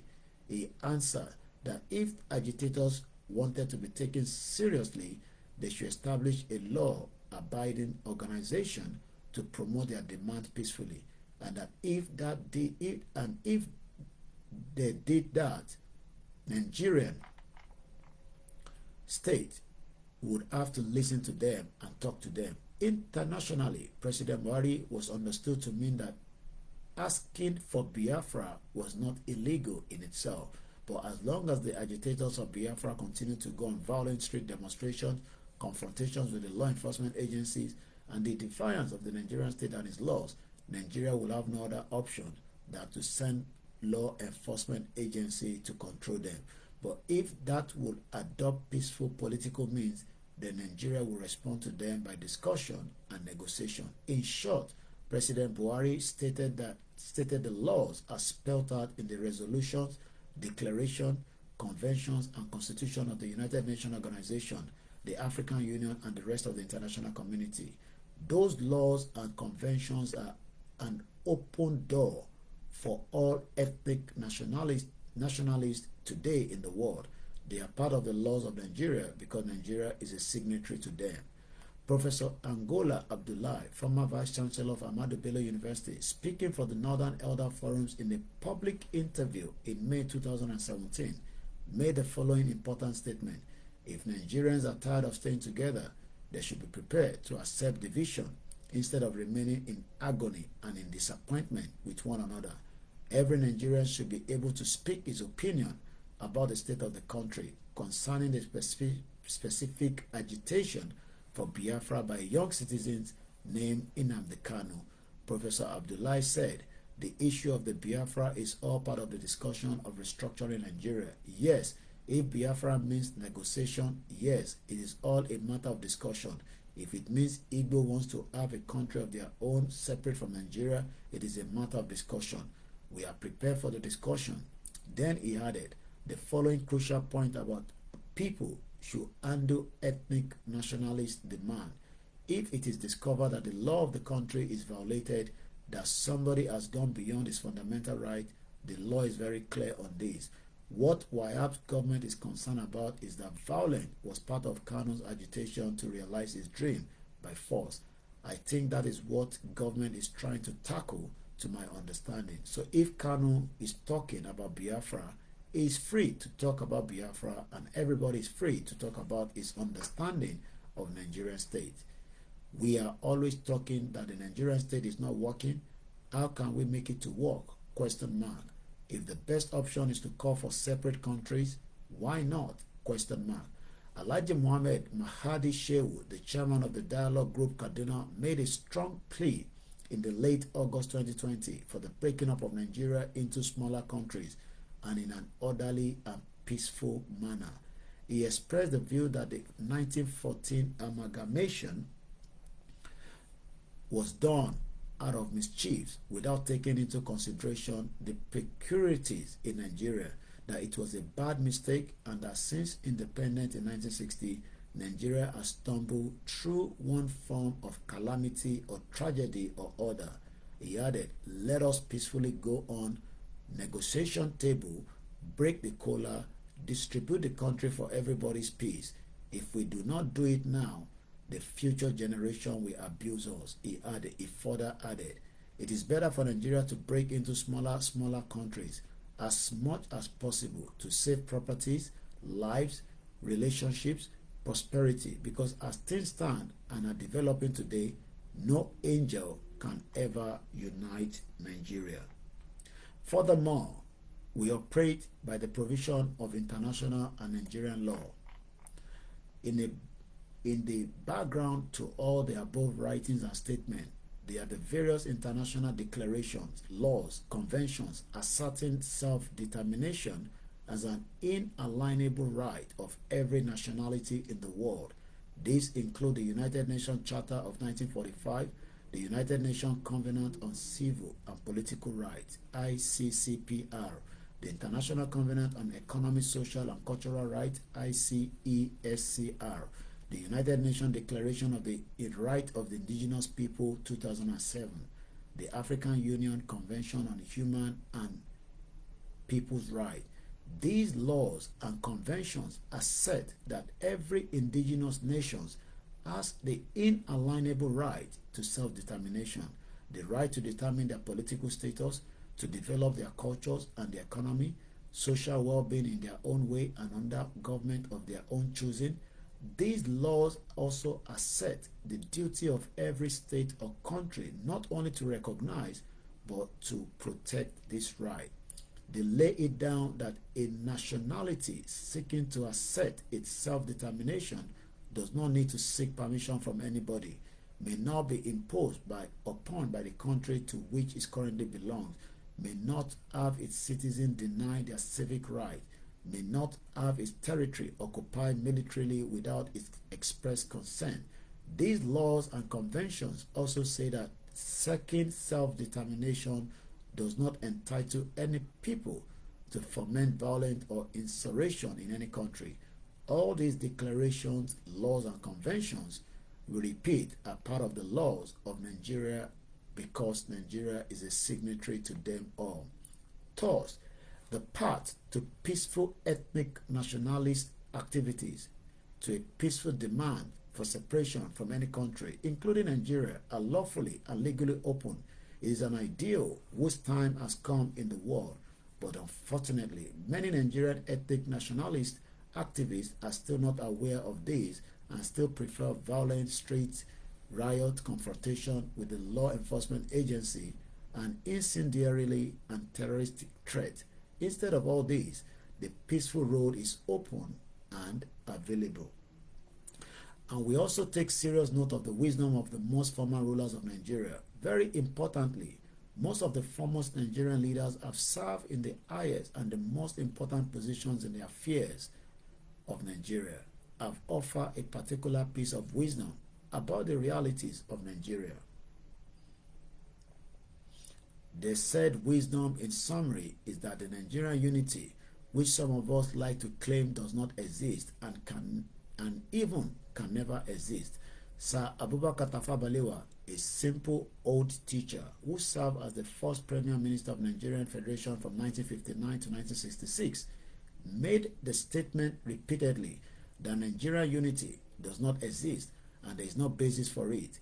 In one of his most reported public statements on the subject, he said as follows: since 1914, the British government has been trying to make Nigeria into one country, but the Nigerian peoples themselves are historically different in their backgrounds, in their religious beliefs and customs, and do not show themselves any willingness to unite. Nigeria unity is only a British intention for the country. The topmost leader of the northern region between 1949 and 1966, Sir Ahmadu Bello, described the 1914 amalgamation as the mistake of 1914. In a contribution to the debate in the Nigerian Parliament in 1953, he said, "The mistake of the 1914 has come to light. I should like it to go no further." In one of the Nigerian constitutional meetings in London in the late 1950s, when Dr. Nnamdi Azikiwe, Premier of the Eastern Region, advised, "Let us forget our differences," Sir Ahmadu Bello responds, "No, we cannot forget our differences. We must respect our differences." Sir Ahmadu Bello, fearful of domination by more educated peoples of the South in those years, was vehemently bent on a very large measures of regional autonomy. But after the British had maneuvered to make its Fulani group the dominant group in the Nigerian federal government at independence in 1960, he felt that he had found a Fulani solution to Nigeria's extreme lack of unity. He thought that the solution was to impose a rigged and perpetual Fulani dictatorship over Nigeria. So, on October 12, 1960, 11 days after the celebration of independence, it was reportedly by a local newspaper, The Parrot, to have the celebration of independence. It was reported by the local newspaper, The Parrot, to have said, "The new nation called Nigeria should be an extension of the estate of our great-grandfather, Otom Dan Fodio. We must ruthlessly prevent a change of power. We must use the minorities of the North as a willing tools and the South as a conquered territory, and never let them rule over us, never allow them to control their own future." It was saying in essence that it was impossible for Nigerian peoples on their own to unite, but that the Fulani have been vested with federal power by the British independence should pursue a ruthless agenda of suppression of the non-Fulani people in order to keep Nigeria united as one country. But the truth is that in spite of Fulani ruthlessness, impunity, and terrorism, Nigeria's unity does not exist and cannot exist. In fact, The terroristic rampage of the Fulani today are making it abundantly clear that to keep Nigeria together as one country is to keep prolonging in the Nigerian space the scenario of escalating violence, insecurity, terrorism, ethnic cleansing, poverty, deprivation, retrogression of civilization, and abysmal human suffering. General Yakubu Gowon, as the military head of state, following the military coup of July 1966, made the following very deep statement. Suffice it to say, putting all consideration to test, politically, economically, as well as social, the basis for Nigerian unity is not there. General Olusegun Obasanjo was the military head of state in 1975 to 1979, as will be remembered in 1998 as the process of extreme centralization, dictatorship, state terror pushed Nigeria towards disintegration. Obasanjo offered a proposal that the Nigerian constitution should include a clause allowing any people of Nigeria to secede and providing for a peaceful step to secession. The Fulani president of Nigeria since 2015, Muhammadu Buhari, is fond of saying that Nigeria's unity is not negotiable. What it manifestly means is that the Fulani kind of unity that was proposed or predicted by Sir Ahmadu Bello 11 days after independence, unity imposed by the Fulani through the use of the Nigerian federal power, resulting in the Fulani subjugation of the other peoples of Nigeria, has been more or less achieved, and that the outcome is not negotiable. However, former President Obasanjo has responded to Buhari that what is happening is not unity of Nigeria, but Fulanization of Nigeria, and that civil war or a violent breaking up of Nigeria is imminent. And we take serious note of the increasing dark assentment of Nigeria by international community. In the international community, Nigeria is currently widely assessed to be in its worst condition ever. In terms of its governance, its economy, its security, the mood of its many peoples, its chances of continuing to exist as one country.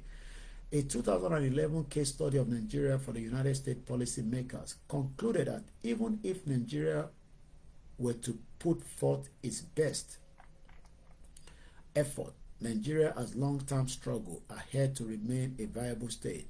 A United Nations Common Country Analysis (CCA) of Nigeria paints a very gloomy picture. It described Nigeria as a divided society on the basis of plurality of ethnic, religious, and regional identities that are tended to define the country's political existence. It added that for decades, different peoples in Nigeria had different times expressed feelings of being marginalized or being shortchanged, dominated, oppressed, threatening, or even targeted for extermination. That most of the Nigerian development index and some social indices were performing as such at much below acceptable levels, and that Nigeria was suffering serious constraint of slow economic growth, slow social development, lack of good governance. It summed up that Nigeria was one of the poorest, most unequal countries in the world, with 80 million or 64% of our population living below poverty line.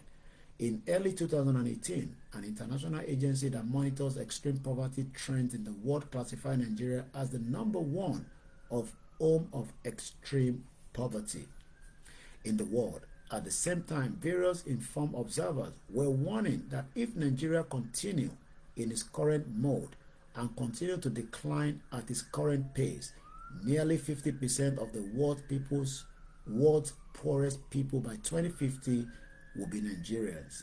In December 2020, the World Bank projected that the number of Nigerians living in poverty will soon top up 100 million.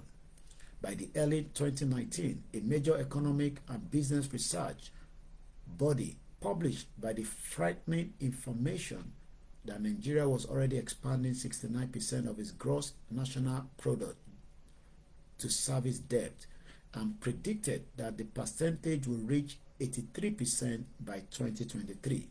Even so, Nigeria's government continued to seek and take more and more loans around the world because it must borrow to keep its basic functions running. A United Nations router who visited officially in 2019 reported that the 1999 Constitution was a pressure cooker for the injustice, diversion, conflict, and insecurity. Nigeria constantly flooded the International Criminal Court (ICC) with petitions, complaints, and allegations of serious human rights abuses, crimes against humanity. In 2020, the prosecutor of the International Criminal Court announced that there were sound bases for investigations of crimes against humanity in the situation in Nigeria.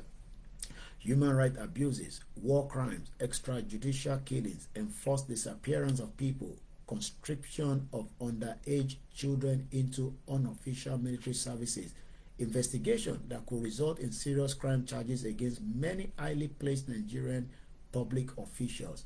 Amnesty International applauded this announcement and added that the killings of tens of youth during the peaceful protests against SARS in Lagos be also investigated by the ICC. In the mid-2020, the United States blacklisted Nigeria as a country of serious concern for violations of religious freedom. In the last month of the year, the United States Senate held a public hearings over the troubling report of attacks on religious freedom and widespread killings and terrorism in Nigeria. Even in the United Kingdom, the country had created and has always supported the Fulani rulers of Nigeria. The terrible report of violence and insecurity in Nigeria at the last moved the British Parliament to hold debate, express serious concerns and condemnations about the Nigerian situation worldwide. Many are expressing doubt whether a country that has dragged itself as far down as Nigeria has done can ever pick itself back up again to continue as one country. Finally, we take note that many other Nigerian peoples are now seeking to quit Nigeria. Countless significant voices from the south, the middle belt of Nigeria, are now saying that they want their various people to separate from Nigeria. The Igbo people of Nigerian southeast have historically been the first in this, with their decades-old demand for their separate country of Biafra. Leading citizens of the Nigerian South-South are now demanding Niger Delta Federation of their own. We Yoruba people of the Nigerian Southwest are demanding our own Yoruba Republic or simply Yoruba land. And many important voices from the Middle Belt are demanding a Takuruku Federation for the people of the Middle Belt.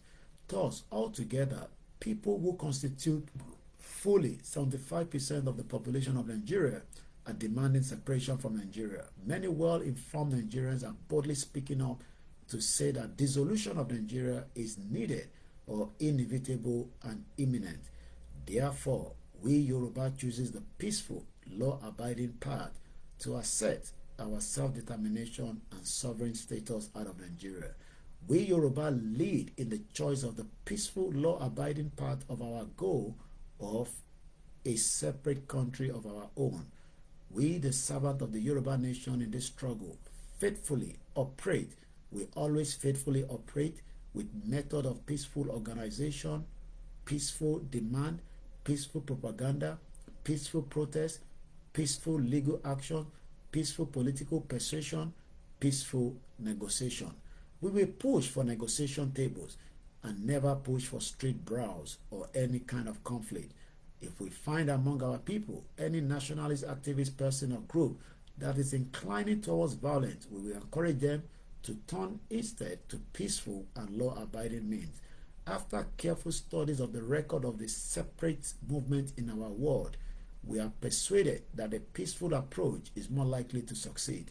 Various nationalist agitations in the various countries of the world in the course of the past century employ violent means at various times while striving to achieve their nationalist goals.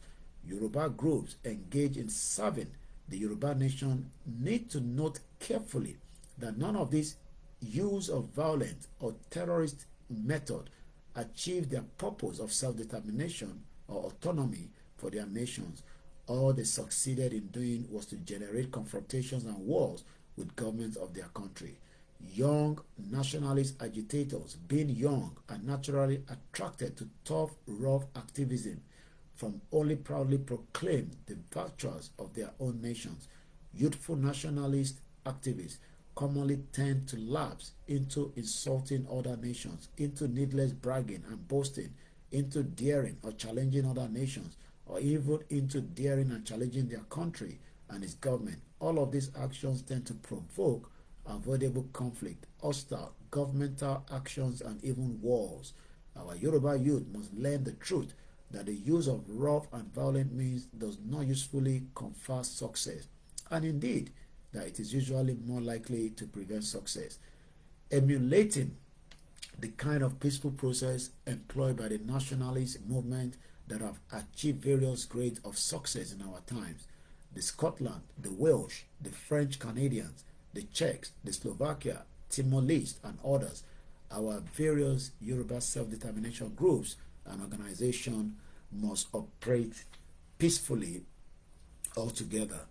We Yoruba must demonstrate our Yoruba nation civilization and maturity while the resolute and irrepressibly pushing our way forward to the great goal of the Yoruba strength, self-determination, self-fulfillment, and prosperity. Moreover, we Yoruba nation will be concerned not only about our own nation's well-being and future, but also about the well-being and future of the other people with whom we have been co-citizens in the same country of Nigeria for over a century. We will always bear in mind that these non-Yoruba peoples will be the neighbors of the Yoruba nation in all the future. We shall therefore seriously seek to ensure that these neighbors will be friendly and not hostile neighbors, neighbors whom can help and who can help us. Furthermore, we repeat that in the faithfulness of our ancient tradition of hospitality to the foreigners and strangers in our land, we sincerely assure all non-Yoruba persons who have been living or doing businesses peacefully in our homeland, that in our sovereign country, they'll be able to continue to do so peacefully and productively under our country's laws, and that others who choose to come will equally enjoy the benefit of our laws.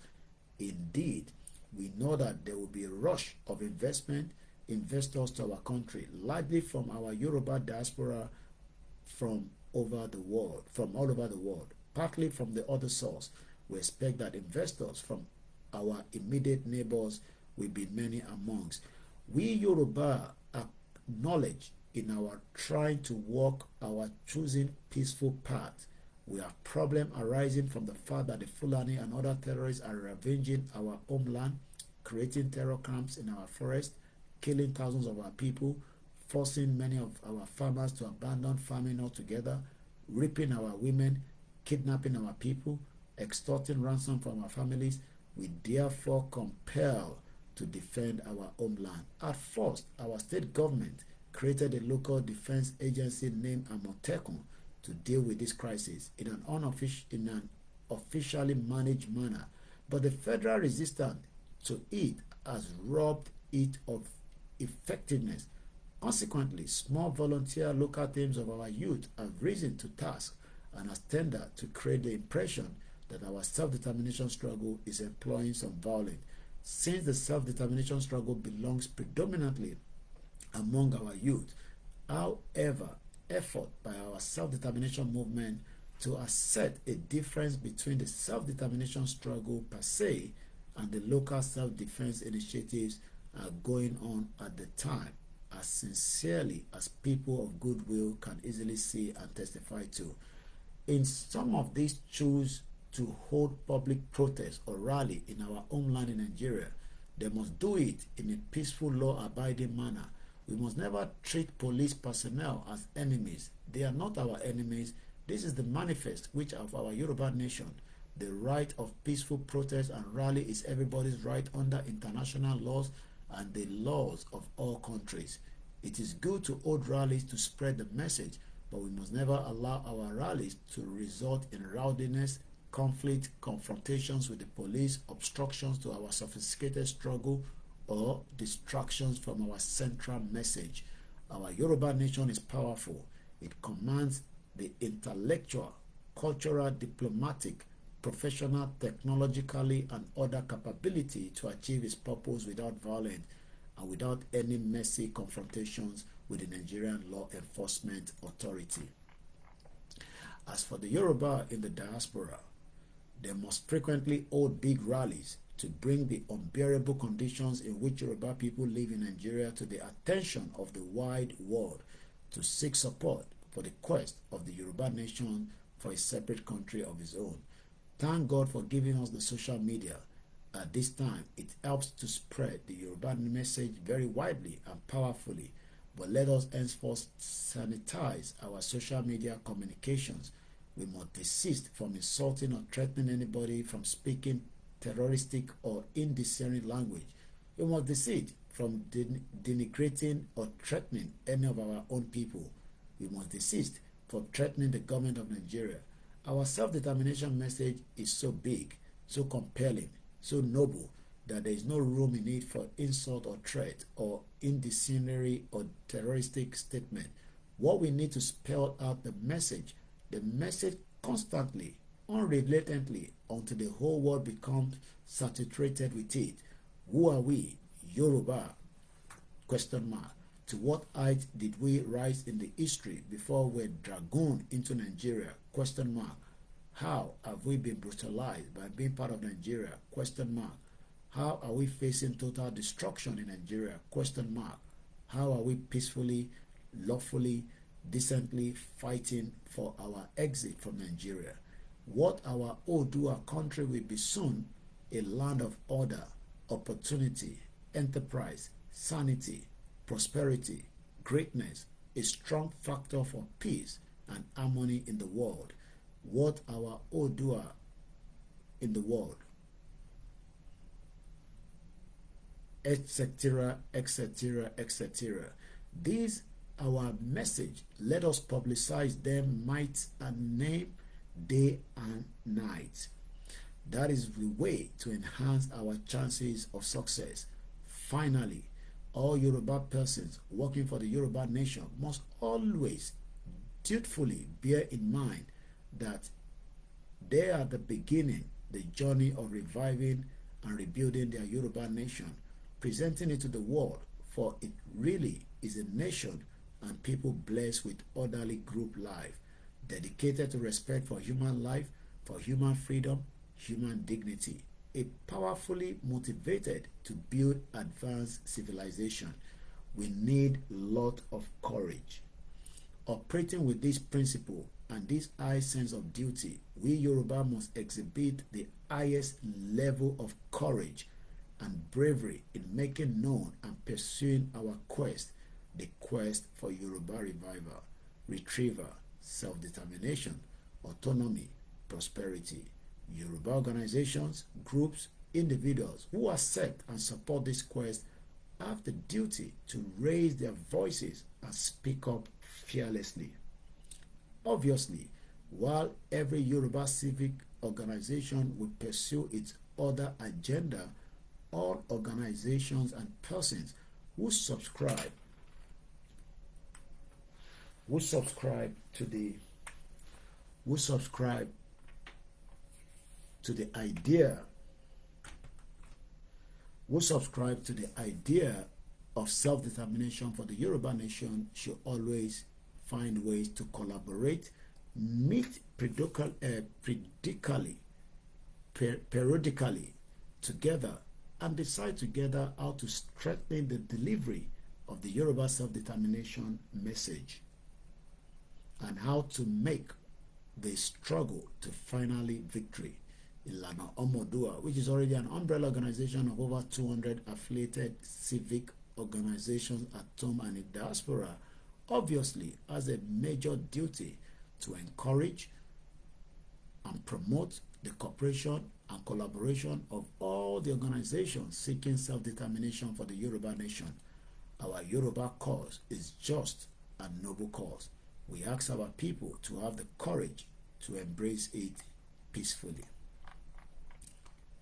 We need to hurry to attain self-determination. We must not wait until the masses of our people, especially our youth, become so desperate as to break into violence.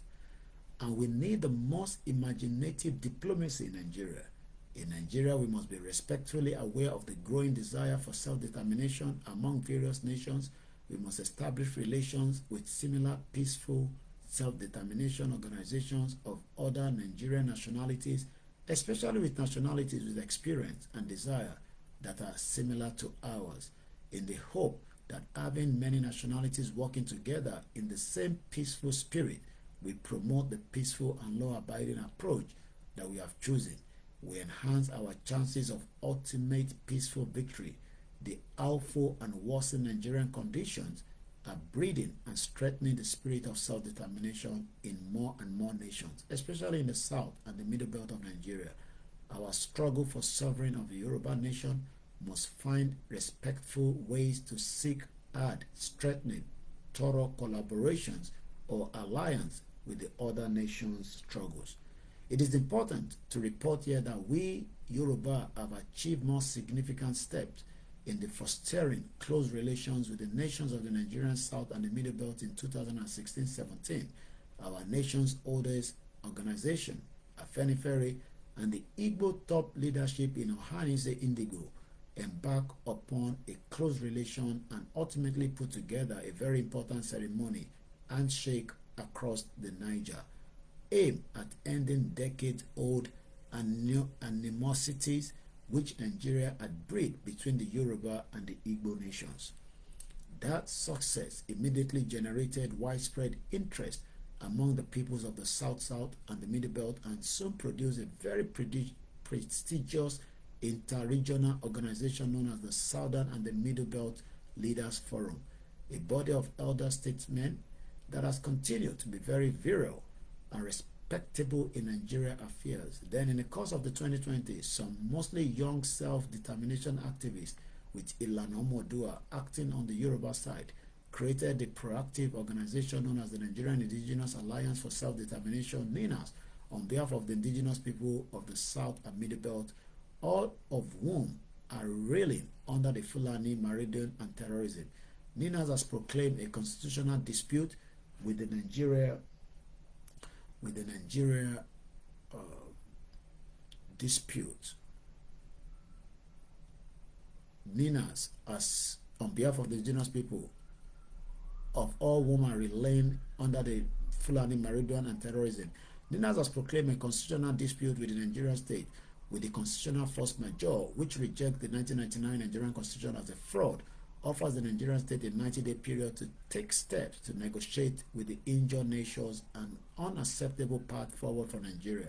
This thoughtfully and responsible legal instrument has been filed with the United Nations, with the Nigerian federal government, with the government of the United States, United Kingdom, France, Germany, Canada, Russia, China, Japan.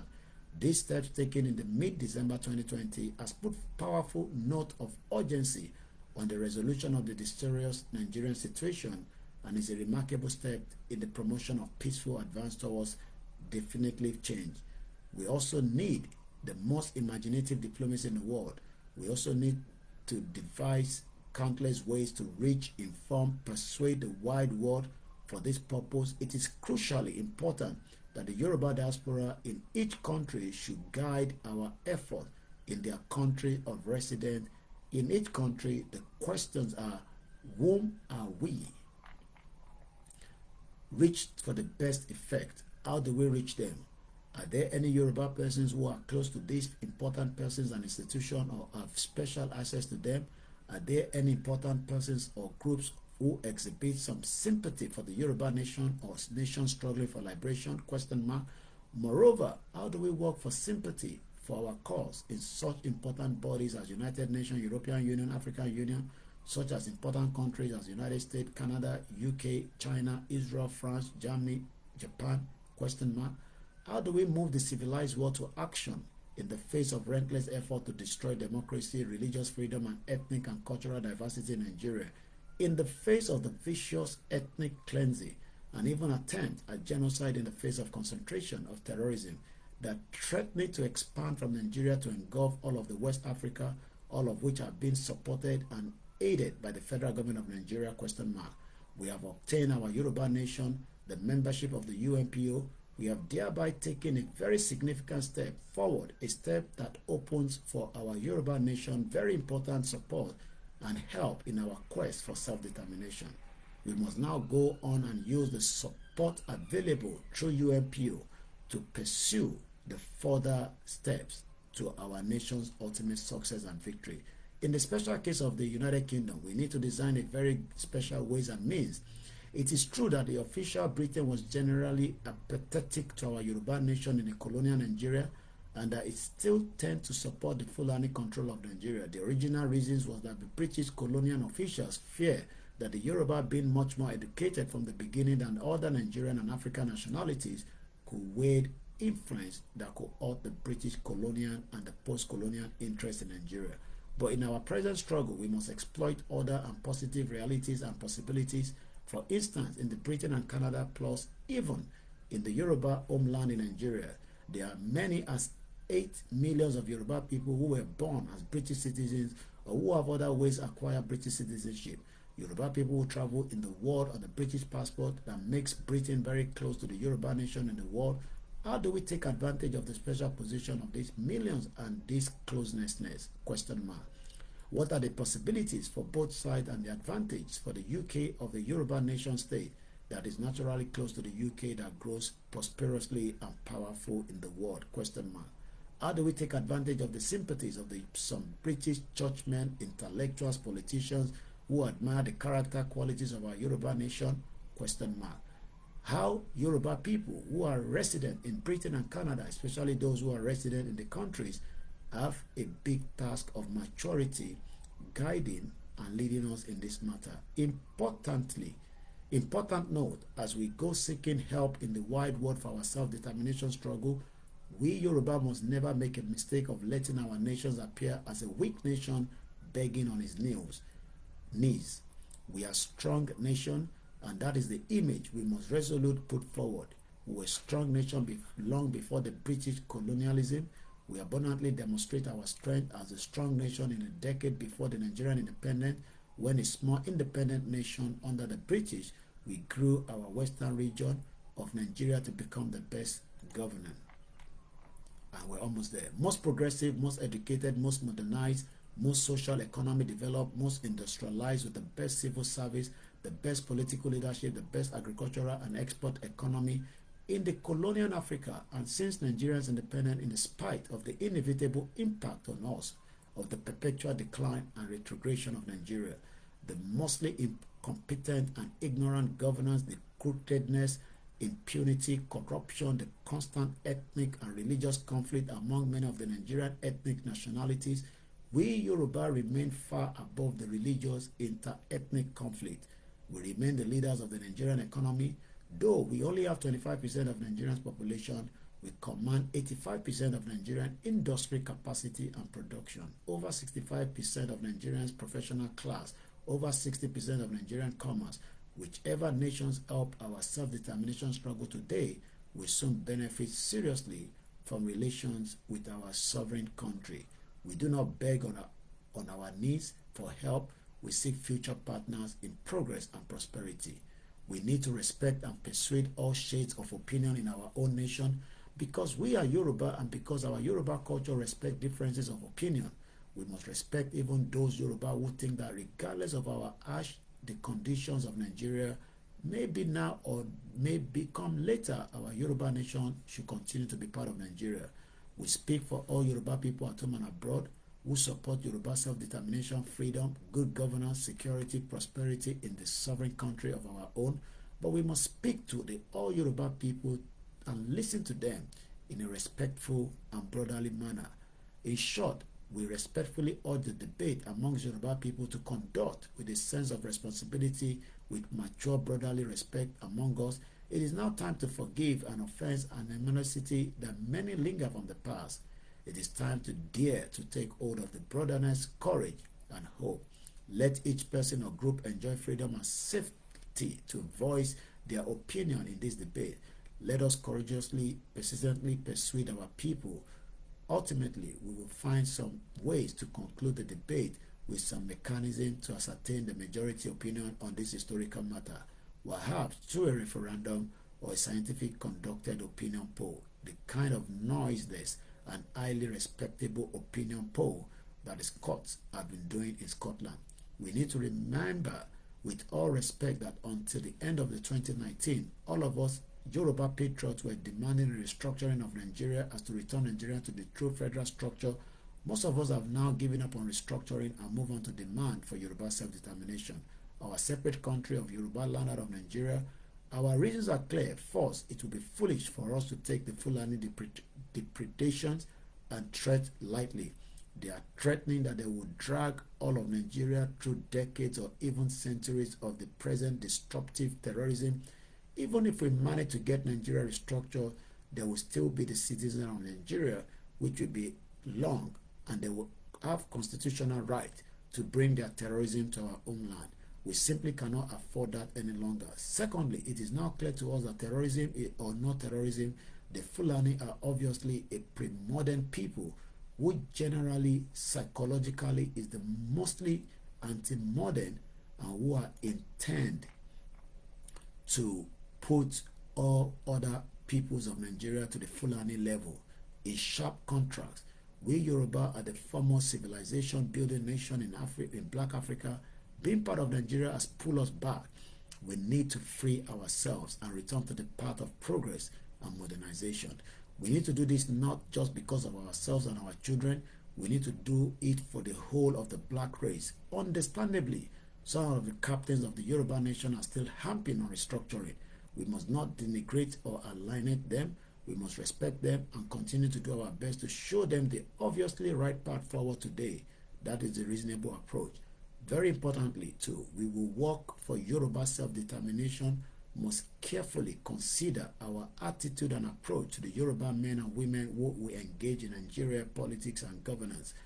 Naturally, we expect every Yoruba person to support our nation's self-defense against terrorism and our nation's struggle for self-determination. But even if our politicians choose not to raise a finger to help, we must not devise rational ways to approach them. We must devise national way to approach them. We must not forget certain realities.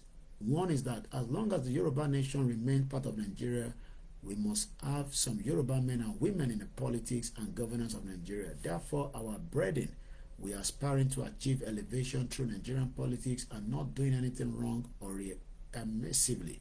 It is as we must let it become clearer and clearer to them that 2023 general election will never happen in our Yoruba land, that our Yoruba land will be a separate country before then. If we handle the situation rationally, competently, some of these men and women might turn around to find ways to help the Yoruba struggle. Particularly, might find ways to use their powerful and influence to help protect our Yoruba people and even to help our Yoruba self-determination struggle. But even if some never change at all, we must never forget that they are still our people. We must never lose hope that they can change someday. Moreover, nearly such youth also fully support the massive demand of Yoruba youth for separate Yoruba country of their own. Therefore, we must manage this importantly, reality carefully. In short, we need to be thoughtfully, carefully in our approach to our politicians. Success of the self-determination struggle and stability and prosperity in our common sovereign country demand it. In summary, we must use our immense support by the masses of our people in the approach to our politicians so as to be effective pressure on them. The great 19th century Australian statesman Prince Martinich said that a statesman goal must be as fixed as a star, but that is the path to the star may have to be as a wind as the path of comet. We who lead the struggle for the Yoruba self-determination must strive to be a statesman. We must always be keenly aware of emerging possibility, opportunity for advancing the struggle. We must be intelligently ready to take advantage of them. There is also particularly important consideration concerning our state governors. It is that we, in the self-determination struggle, must demonstrate serious understanding of the condition and limitation in which our state governors are operating in today's Nigeria. From the nature of things, we are not likely to get any of our state governors to give open support to our agitation for Yoruba self-determination, but we must never be hostile to them. On the contrary, we must adroitly explore all the possibilities in our contact with them. We're just about 5 more pages left.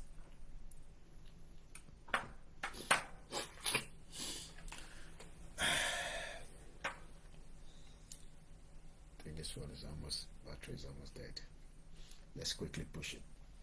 Moreover, just now, as these words have been written, we have a serious problem that we must address with urgency and caring. Most of our educated youth are very intensely angry with and incensed against most of our leading politicians, our elected appointed public office holders, and our former elected and appointed public office holders, and even the generality of the Yoruba elite.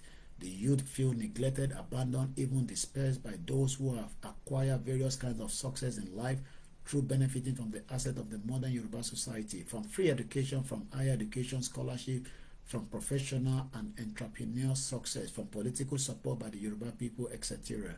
It is very dangerous to continue to ignore these mounting youth feelings of anger. According to some official estimate, young people between the age of 18 and 50 constitute over 78% of the Yoruba population in Nigeria, an enormous power that, if unleashed in anger, can devastate our whole society. Some first taste of the power of the smothering and vengeful anger among our youth showed up briefly recently in the destructive outburst that followed the soldier shooting of the EndSARS peaceful protest in Lagos. Unknown to most Yoruba leaders, many informed people have been warning for years that a massive and terrible destructive youth revolt could happen in Yoruba land. We are striving for the Yoruba self-determination now, have the duty to take very incisive and careful steps to preempt such a disaster. The act of the Yoruba self-determination struggle is making a great progress, is reviving hope among our youth, but we need to evolve much closer contact with our nation's most successful professionals, business captains, and leading public officials in order to expose them to the frank truth of our nation's condition today, in order to make the best counsel available to them. And more importantly, we need to be particularly and carefully respectful of the angry masses of our youth. We need to engage in effort to improve the opportunity right now. Happily, some of our self-determination organizations, for instance, Ilana Modua, have started to engage serious youth development, empowerment, training others. We must encourage more and more of our self-determination organizations to do the same. But the very problematic are some Yoruba intellectuals and professionals who have various kinds of personal reasons and incentive for defending Nigeria, and who tend to manipulate and doctor facts for the purpose. Some members of the Yoruba elite, intelligentsia, while never speaking up against the Fulani killing, brutalities, throat cuttings, rapes, kidnaps, destructions of Yoruba farms and other means of livelihood, while never speaking against the obvious Fulani attempt to seize the Yoruba land and subdue the Yoruba owners of the land, hardly ever miss a chance to claim that the Yoruba persons trying to resist the Fulani outrage are engaged in ethnic profiling against the Fulani and abusing the human rights of the Fulani. In fact, at the point in the recent times, some of these Yoruba intellectuals and professionals claim that it was the Yoruba youth and not the Fulani Maradwas that were committing the kidnaps in the Yoruba land, simply because a couple of the persons arrested for kidnapping the area of the Yoruba were found to be Yoruba. In making their claims, these members of the Yoruba elite conveniently fudge ignorance of the universal fact of human history, that the fact that when a country is experiencing invasion, universal fact of human history, the fact that when a country is experiencing an invasion, homeborn criminal elements in that country tend up their criminalities under the cover of the invasion. Some among our elites choose to play down the massive part of kidnapping being perpetrated by the terrorists. That's one in number 30. We just about a few more to go. All right, let me see.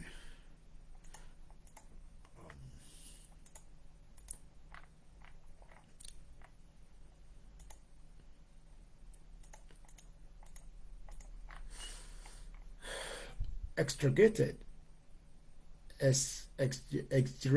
the act of kidnaps that were traceable to some homegrown Yoruba criminals. In fact, from among these pro-Nigeria Yoruba intellectuals and professionals, some have been sending messages to the international community to say that the Yoruba claims of killing, destruction, raping, and kidnapping Yoruba land in Nigeria are mere fabrications. That they should not believe that the Yoruba people are comfortable in Nigeria, and the high level of Yoruba influence in Nigeria is proved by the fact that the Yoruba man is the vice president of Nigeria. Though these postures by some Yoruba intellectuals and professionals can be infuriating, yet we are committed to peaceful process towards Yoruba self-determination must resolve to handle the situation rationally, carefully. In any case, the pro-Nigerian gurus are very few and growing fewer, while the large majority of Yoruba people who desire self-determination for the Yoruba nation are steadily getting larger and larger in number, at home and in the diaspora, concerning the effort of the pro-Nigeria element to misinform the international community. They have no chance of succeeding because this information about the Yoruba experience in Nigeria are so massive and are being constantly available to influential persons and agencies in the international community. Also, very importantly, we must uphold and even seriously elevate our respect for our traditional rulers. Our Obas represent the peak of our traditional political civilization. They are the direct descendants of the great kings who have ruled and guided our Yoruba nation for over 1,000 years.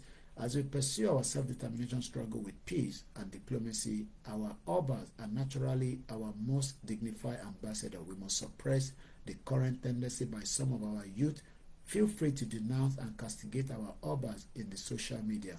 Even if any of our Obas happen to stumble into saying or doing something that we consider to be injurious to our self-determination struggle or our resistance to the Fulani threat, we must be respectful as we discuss with such an Oba.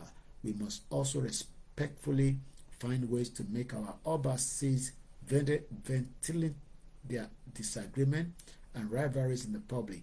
At all costs, we must prevent our Obas from being broken into hostile camps. We must let our Obas enjoy a new surge of honor among us. We must let them be assured that in our own sovereign country, a much higher status and higher dignity await our Obas. We must show gratitude as more and more of our Obas are standing up to support the defense of our homeland against Fulani rampage. As some of them dare to speak up for the nation's self-determination, in short, we must recognize that we need significant input from our Obas if we are to succeed in our quest for our nation's self-determination. Again, very importantly, we must diligently make effort to take our quest and explain our actions to, and respectfully seek the support of the spiritual leaders of our nations, all the categories of the spiritual leaders of the religions, Muslim, Christians, and all indigenous religion or Isheshe. This is crucial for the success of our struggle. We must be careful at all times and in all things that to ensure our self-determination struggle is the possession of all of us, Yoruba people of all religious persuasions. We must not allow any doubt or argument about the important matter to creep into our affairs. We, Yoruba nation, have the reputation of being the best managers of the religious diversity in the world. We must now show it seamlessly and even beautiful in our self-determination struggle. Also, we must demonstrate in all things that the Yoruba family in Nigeria does not end with the Yoruba nation of Nigerian Southwest, but includes our Yoruba people in Kwara, Kogi State, and our Ishekiri Yoruba people in Delta State. Our many self-determination organizations must now collaborate in the initial phase of our Yoruba self-determination struggle. We Yoruba people, especially our Yoruba youth, must rush to create very many organizations dedicated to the goal of Yoruba self-determination. Every group that did this did it because of their passionate love for the Yoruba nation. Not unnaturally, but unfortunately, the existence of these hundreds of organizations resulted in sometimes unwholesome rivalries and create the impression that we Yoruba are disunited and incapable of organizing ourselves properly for the struggle that we are strongly believing. In short, the existence of this organization, rather than demonstrating our nation's strengthening, has tended to appear like indications of our nation's weakness. In spite of this near chaos, we have succeeded in various directions in the struggle, but we obviously cannot and should not continue in the near chaos. From our knowledge of our culture, we know that trying to dissolve our hundreds of organizations in order to fuse them into only one organization cannot work. The wiser approach is to sustain every one of our organizations and then work out a structure of collaboration and strengthening among them. We must impart strength and confidence to each of our organizations and thereby strengthen our whole self-determination struggle. We must not let the world get in the impression that the existence of so many organizations is a sign of our nation's weakness. We must convert it to our nation's strength. The first step has to be that we must cautiously kill the spirit of hostile rivalry among our organizations and replace it with the spirit of brotherness and brotherhood, brotherly support and encouragement. We must constantly remind ourselves that while each organization may be pursuing its agenda, the self-determination struggle in its own way, we are striving for the same goal, the goal of Yoruba self-determination, freedom, and prosperity. It is therefore of utmost importance that any of us who develop or acquire the habit of denigrating the contributions of any organizations or person in this struggle, and those who have been engaging in the undercutting any organization or person, now honorably give up those unfortunate habits, because such habit hurt the Yoruba struggle ultimately and the strengthening of the Yorubas. Therefore, to collaborate over the self-determination struggle, we must establish meetings that brings the leaders of the organization together periodically for the purpose of helping one another as an organization in the struggle, for the generally comparing notes and tackling problems together. The day of unity, purposefully and disciplined, striving to liberate our nation is now here. Interestingly, we must be hearing from some defeated terrorists in our land that their nation is marabouts. Rituals, spiritual power have been responsible for making our many Yoruba organizations enemy to one another, and that they say rituals are still being intensified in order to intensify divisions and baseless hostility amongst Yorubas, to generate war by our youth against their elders, war among our important citizens, among our obas, among our political activists, among our different religious groups, etc. While we may laugh at this threat, we must now, as individuals and organizations, to conduct ourselves as to show the enemies of our nation that their rituals and the so-called spiritual weapons are fatal against us. Finally, we must immediately respond to dangerous situation that is arising for us, Yoruba people in the international community. The situation is that in the office of many international agencies and Department of Foreign Government, officials are beginning to complain that too many organizations are submitting, each organization claiming to be the Yoruba Nation authoritative voice or umbrella organization. While these exist considerably sympathy for the Yoruba cause in many parts of the world, we Yoruba may be hurting our cause by not speaking forth with one voice for the international community. Our official of foreign government recently said the following to his former professor, who is a Yoruba man: "Sir, there is much sympathy for Yoruba Nation's cause everywhere. Congratulations, but you have a problem. Far too many voices are coming around claiming that they are the accredited spokesperson for your nation. Do your people think that attending to many Yoruba leaders is the only thing we deal with in our office? If your people continue to behave like this, you might end up creating the impression that the Yoruba people are not serious and they do not deserve any serious attention we need.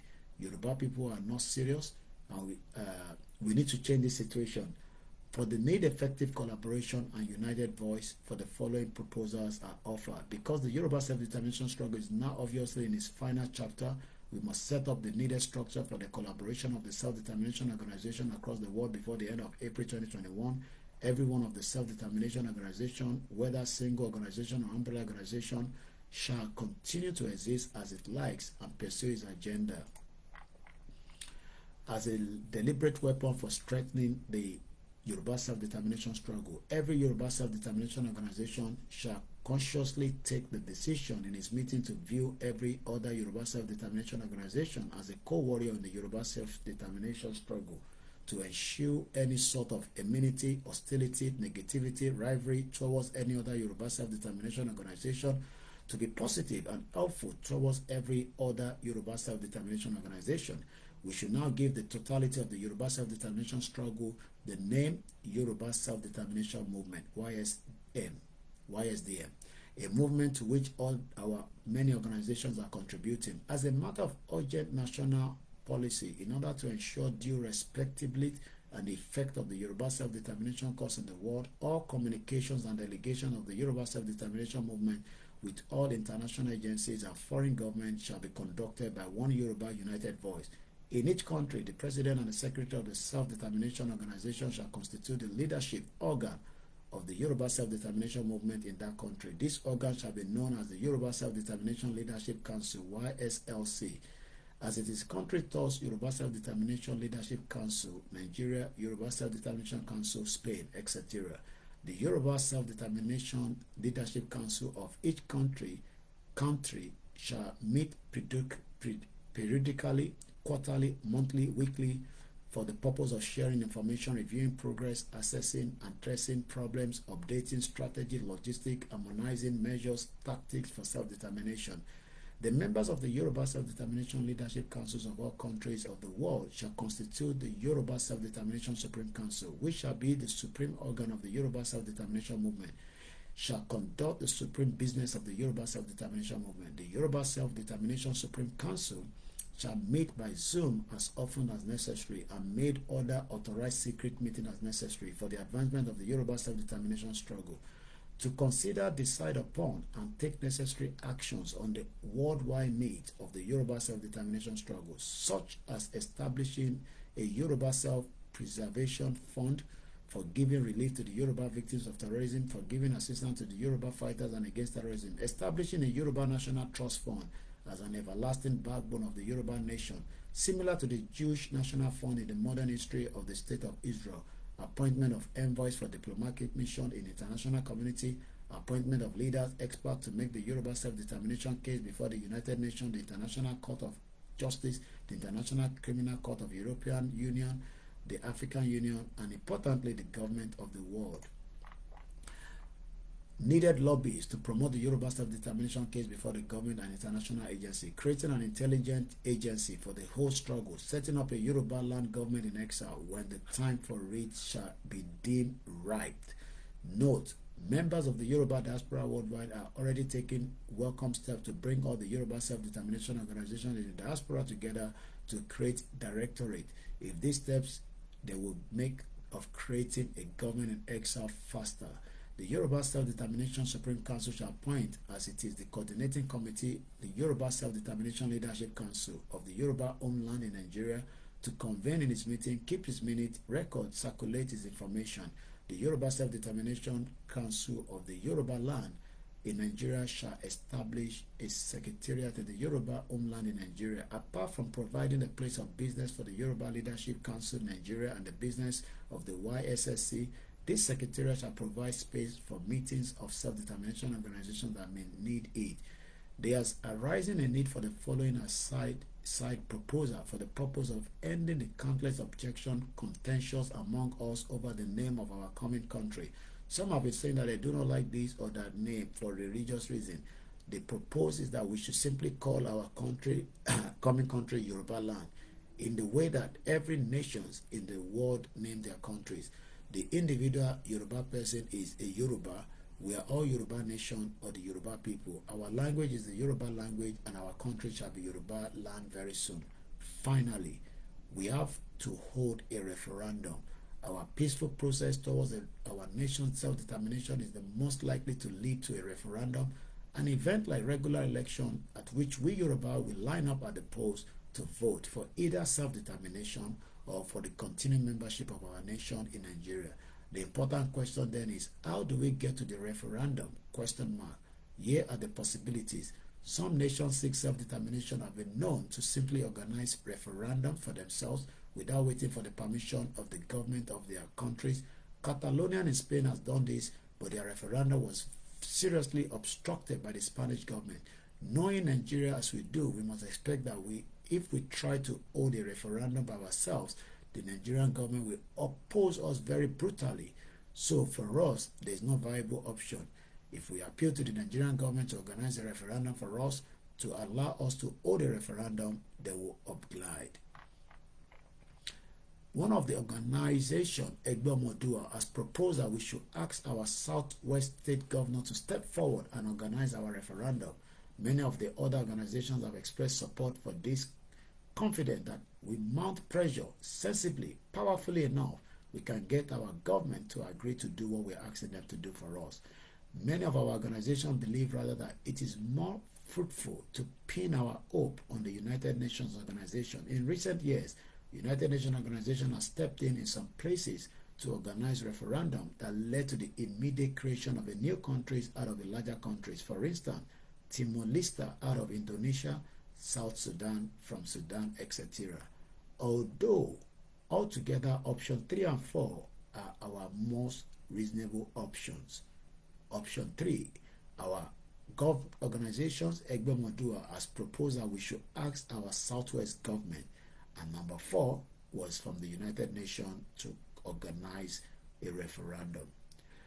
Therefore, after we have set up our collaborative structure as proposed above, we must immediately set up task force to lead us to the conclusion of 3 and 4. God Almighty, Olodumare, has lifted up this might hand to take us, Yoruba nation, out of the bondage in a destructive Nigeria and to set up as one of the greatest and most prosperous nations, state in the modern world.